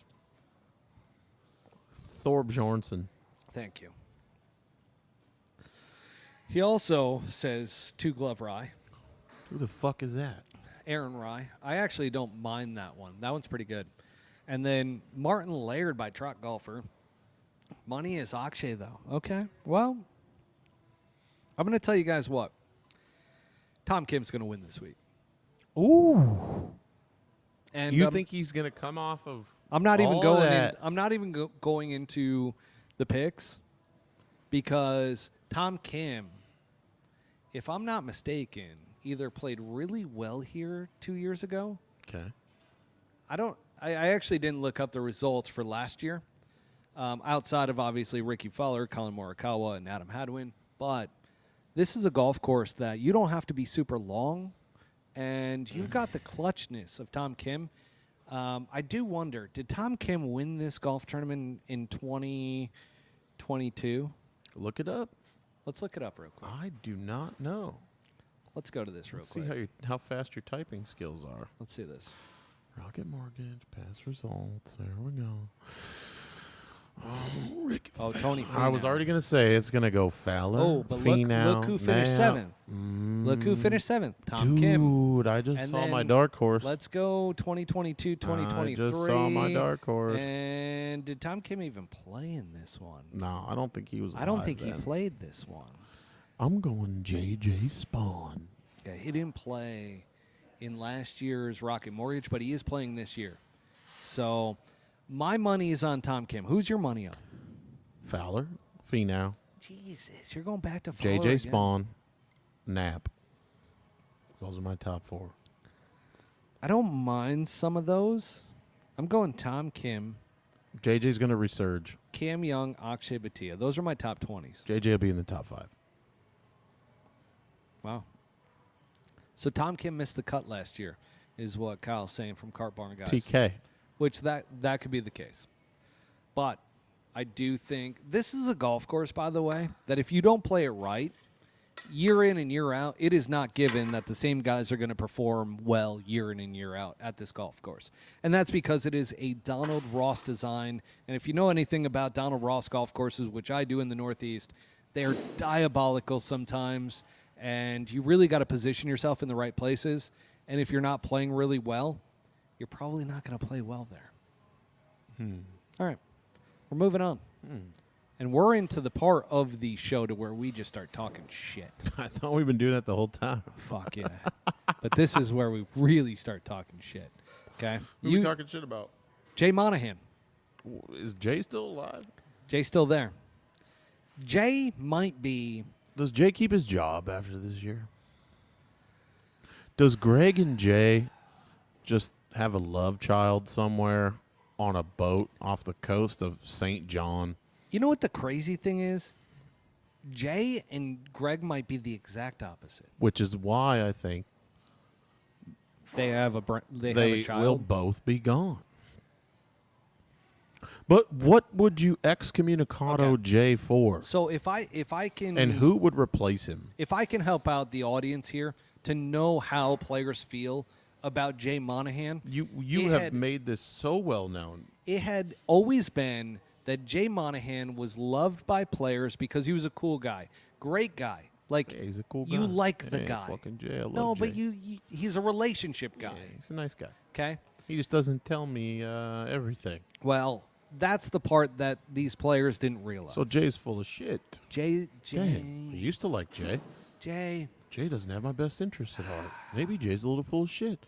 Maybe Jay is really just concerned with his overlords. When this entire thing happened with Liv and the way that he handled it in the media by trying to make it political and turn it into a whole 9/11 Saudi Arabia deal, Yeah. that was fucked up.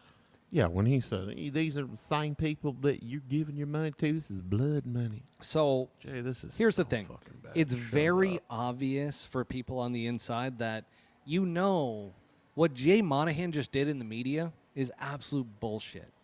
Like, he literally tried to throw cold water all over everything going on this merger in the press conference. He basically said, we have a long ways to go. Nothing is finalized as of yet. He reminded me of a Democrat. Oh, no, he reminded me of a politician. That's what I'm saying. He reminded me Yeah. of a Democratic politician. Whichever side that you're on, like, he was We'll go that being way. political. Yeah. Like, very much so with the media. And the thing that I think is Jay's biggest weakness is he thinks he's good with the media, and then he looks like an idiot. Like, this one, I'm sorry, folks, if you bought into what Jay Monahan was saying in his press conference about how far away everything is and that, negotiations can't be in the media, that might have been the only real thing that he said, Trot made a good point. that he really shouldn't be talking about it in the media. Like, he didn't need that press conference. Trot Golfer says if everybody loves Jay, everybody fucking hates But Jay. I have to give Jay a little bit of credit because you are occupying unknown waters at that time. This is something that Jay and the PGA Tour never had to deal with. And what's the right stance? Like, we don't know how this is going to play out. We don't know if they're going to merge with us. We don't know how this is going to end up. So we have to pick a battle line and go at these guys somehow. I just think the way that he did it was just kind of trash. It is pretty funny how Jay Monahan and Greg Norman actually have a lot in common, and it's ego. That's what I'm saying. It's ego. They both have a giant ego. They both want to be right. And the people that write their checks are probably going to stop writing them. Yeah. But who replaces Jay Monahan? So after that press conference, Rory? I had some time yesterday to make some phone calls. Yeah. And one of the things that I will tell you is nothing has changed.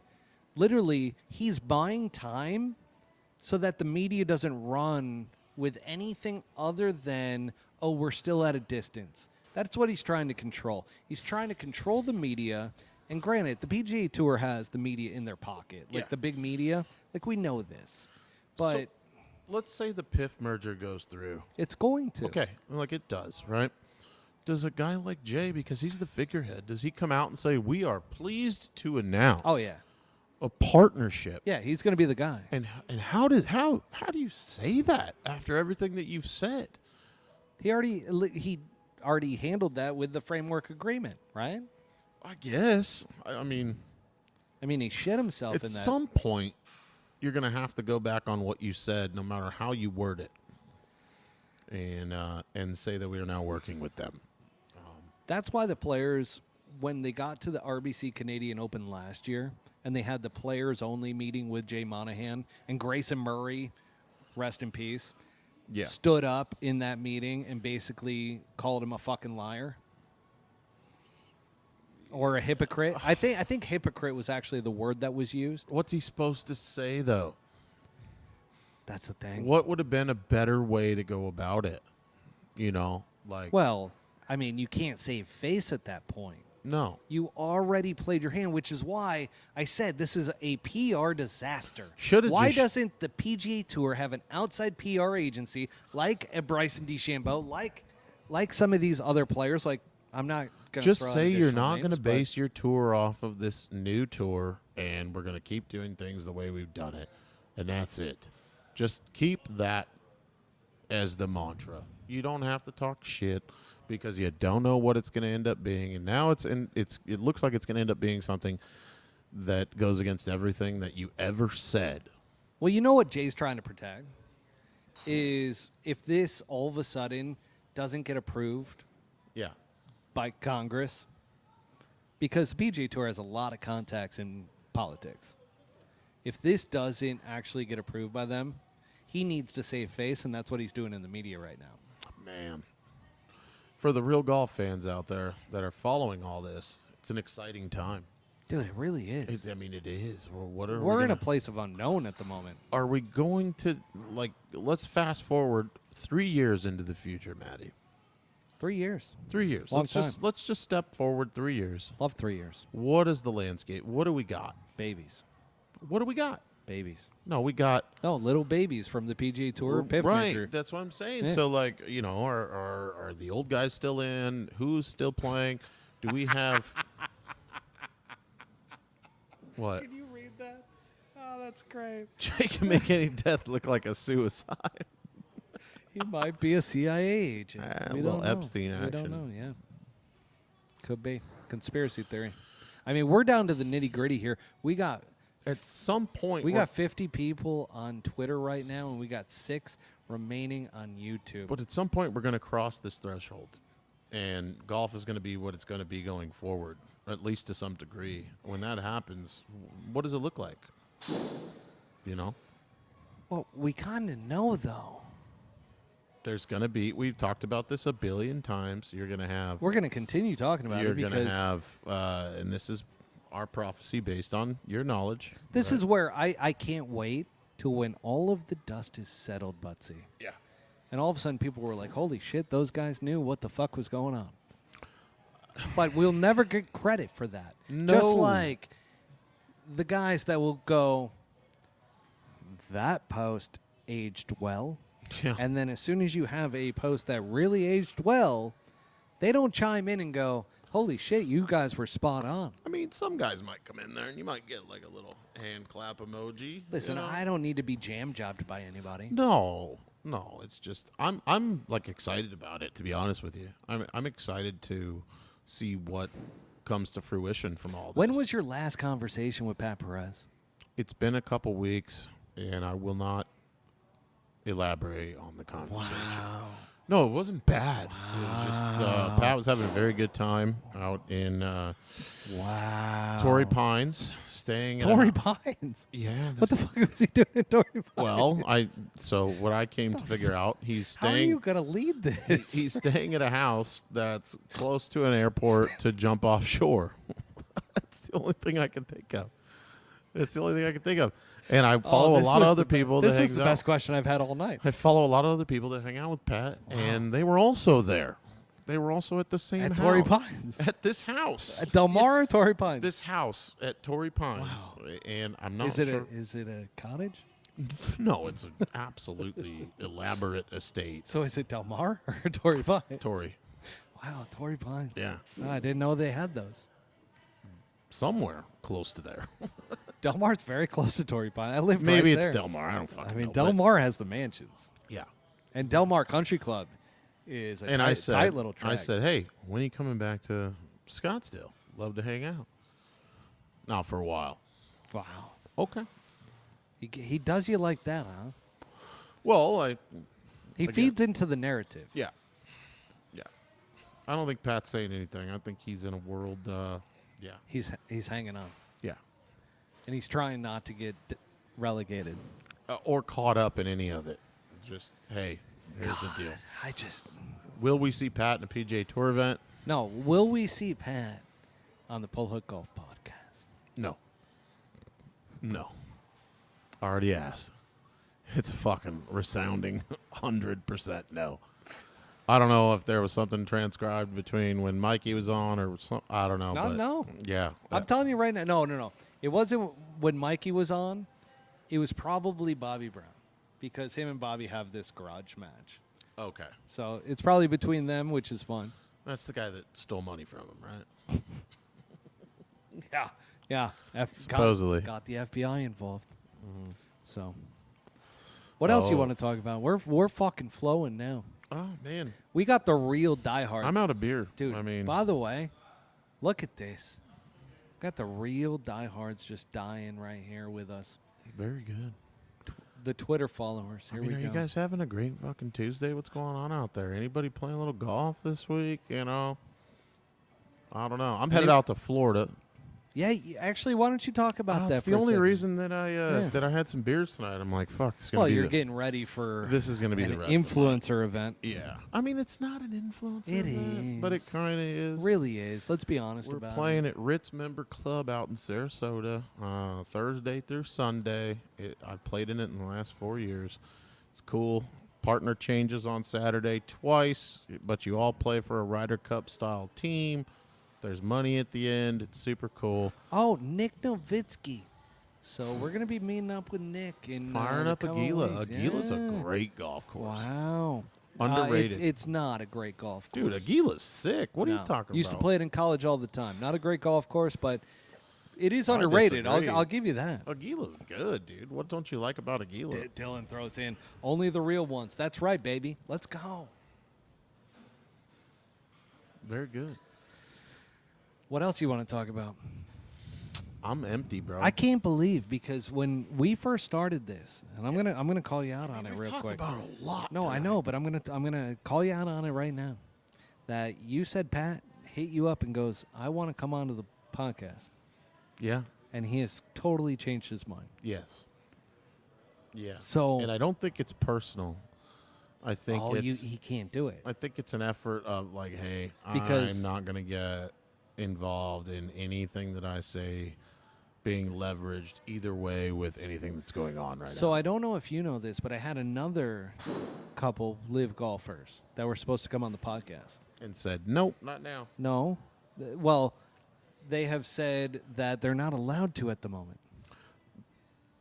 That sounds about right.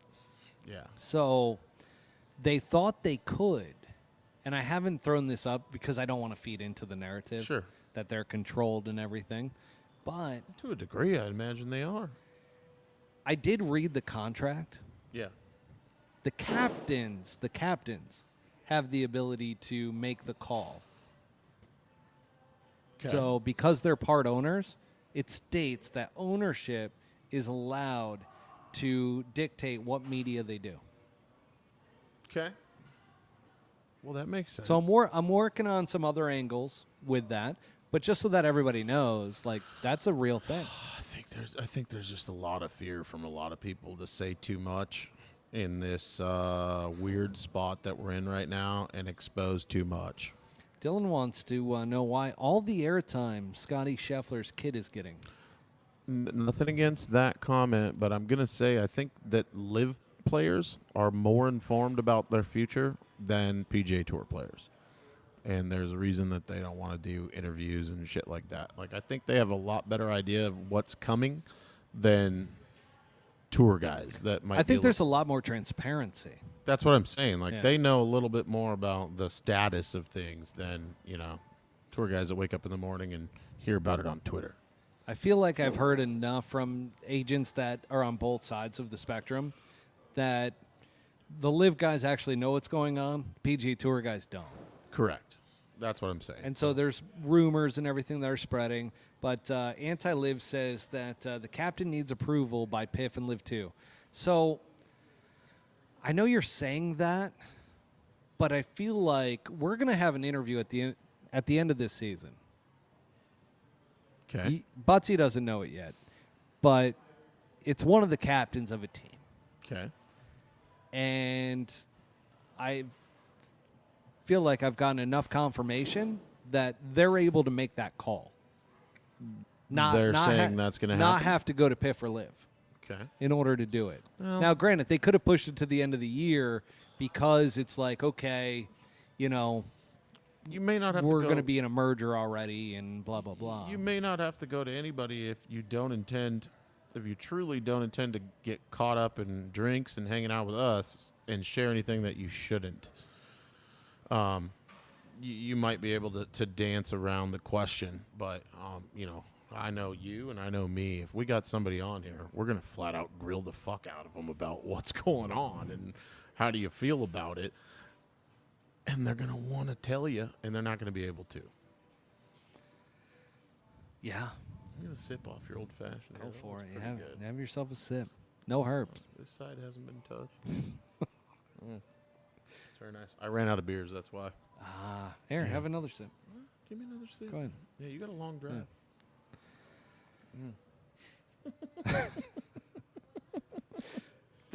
So, by the way, this is a real thing, which I thought it was fake in the beginning Okay. around these contracts with these players that, like, this will never fly in, like, U.S. employment laws. Okay. I saw the contracts, and I agree. It won't. There's a lot. Liv has a lot of control over this shit. A lot of shit like, hey, you lot can't do of this, control. can't do that. Blah, Lot. blah, blah. I mean, there's a list of shit that they need approvals on. So I think what ended up happening. By the way, if we're going to talk about this openly, I mean, can a Live Tour player excommunicate themselves from the Live Tour and then go back through normal channels? And- actually, we saw this.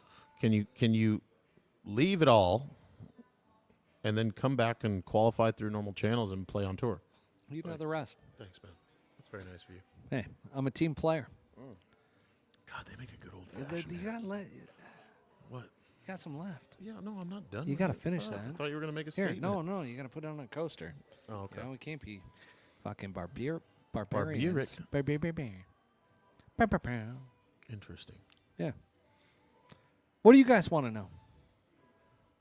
I'm going to leave it up to the audience. We're 2 hours in. We got a bunch of people still on Twitter. And a few on YouTube. So, I caught a healthy fucking buzz for Tuesday. Let me tell you. dude, I'm telling you right now, you ordered Tomorrow's my Friday.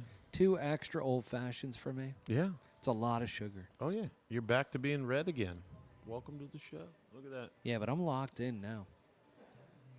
So I want to know. Anti-Live, you want to know anything? Nick Nowitzki, you want to know anything? Dylan Vaudreuil, Drop Golfer? Fucking, where is Dr. Cockner?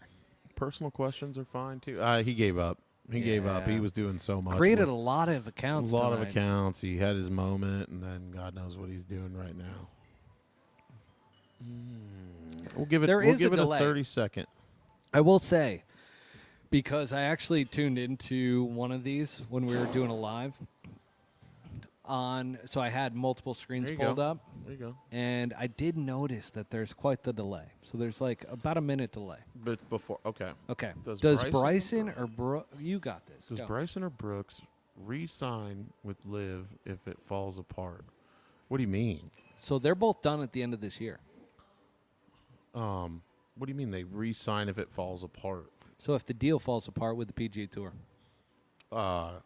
Yeah. you think so? Yeah, why wouldn't you? Everything's great. We still get to go out and win majors and get paid a bunch of money. But and Brooks has been pretty open about how he misses competing against the PGA Tour you guys. don't miss. I mean, depends on what the contract is. Yeah, money's going to speak. Yeah, hey, we'll give you $100 million to re-sign, and we're going to do the same thing we've been doing. You can get ready for majors, and you'll still qualify for those. Yeah, why wouldn't you resign? I got to check if we're still open here. I got to pee again. Yeah, we're still open. Go pay. No, I'll hold it You sure? for another minute. Here, Trot Golfer. Fatty P update. It's all intriguing to me, that cheater. What, Fat Perez? Oh, the Bob Does Sports guys. Not real sure what happened there. Then Not we real got sure. Dylan Vodry says, does Butsy putt right-handed so he can buy Circle T's? Well, if it makes you feel any better, I've never bought a Circle T. So the answer is yes. Yeah. He putts right-handed I so also that he putt gets right-handed because I cannot putt left-handed. And if you ever play golf with me, I'm a really good putter. Oh, here's an easy one. Nick Nowitzki asks, favorite on-course beverage? Go, you first. Oh, frozen Transfusion. transfusion from Weekopaw. Yep. Best ever. Transfusion all day. Yeah. No doubt. Yeah. It started in the Northeast. If anybody who came from the Northeast out to Arizona prior to 2020 will know that this was a Northeast country club drink that nobody knew in Arizona or on the West Coast for that matter. And it very quickly migrated out. You get some great vitamins with the grapes, with the grape juice, Oh, yeah. and then you just get hammered. So you got that. Absolutely. Sounds Uh, like I just got a text. Dylan The says, "I love kitchen's it." closing. We're We're closing up. we're running into close time. We're here. closing into Yeah. shop. Mhm. Okay. Folks, It's been great, guys. guys, it's been absolutely great. We got to go. We're getting kicked out again. We gotta fucking go. Yeah. But come check out Stingers. I Fuck, know great this place. will not be the last time that I'm here.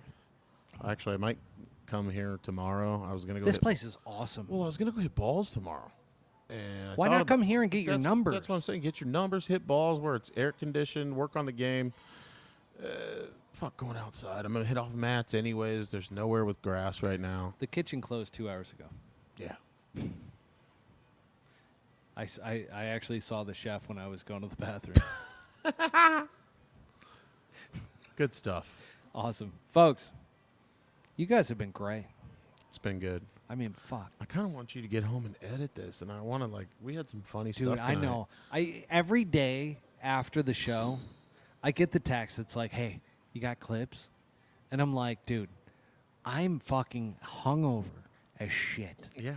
I am working right now, Yeah. and as soon as I get this fucking thing up, And I don't think the people realize that you get home after the show and you start in on this shit. I do. And then the next day, what's been nice is that I release it in like the afternoon, but we have run into a few technical difficulties the past couple episodes to where it's come out later than it should, which is not my fault.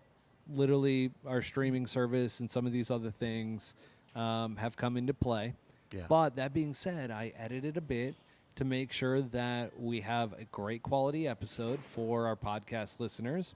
Yeah. And by the way, you can listen to the podcast episode of this on every streaming platform or not streaming, every podcast platform Yes. that is out there. Yes. So Apple Podcasts, Spotify, iHeartRadio, Pandora, Very good. TuneIn Radio. If you ask your Alexa to play it, it'll play it. It's on. Yeah, it's on like Donkey Kong. So we'll get this episode edited tomorrow, but we just want to say thank you to everybody, and Absolutely. thank you to our Good sponsors. app tonight. Swanee's Golf, the Birdie Juice hat, the polo, part of their new. We got glizzies on here. We got fucking beers. Great stuff. The whole 9. Go to swanees.co. Utilize promo code PoloHookGolf25 at checkout. Get 25% off your entire order at swanees.co. And until next time, folks, which is next week at Tuesday at 7 It's gonna p.m. be a tough Tuesday for me. I get back Monday, but hey, you've been there. I'm gonna have to do it. Dude, I never miss. Nope, we're there. I never miss because I love you guys. All right, turn this shit off. Goodbye.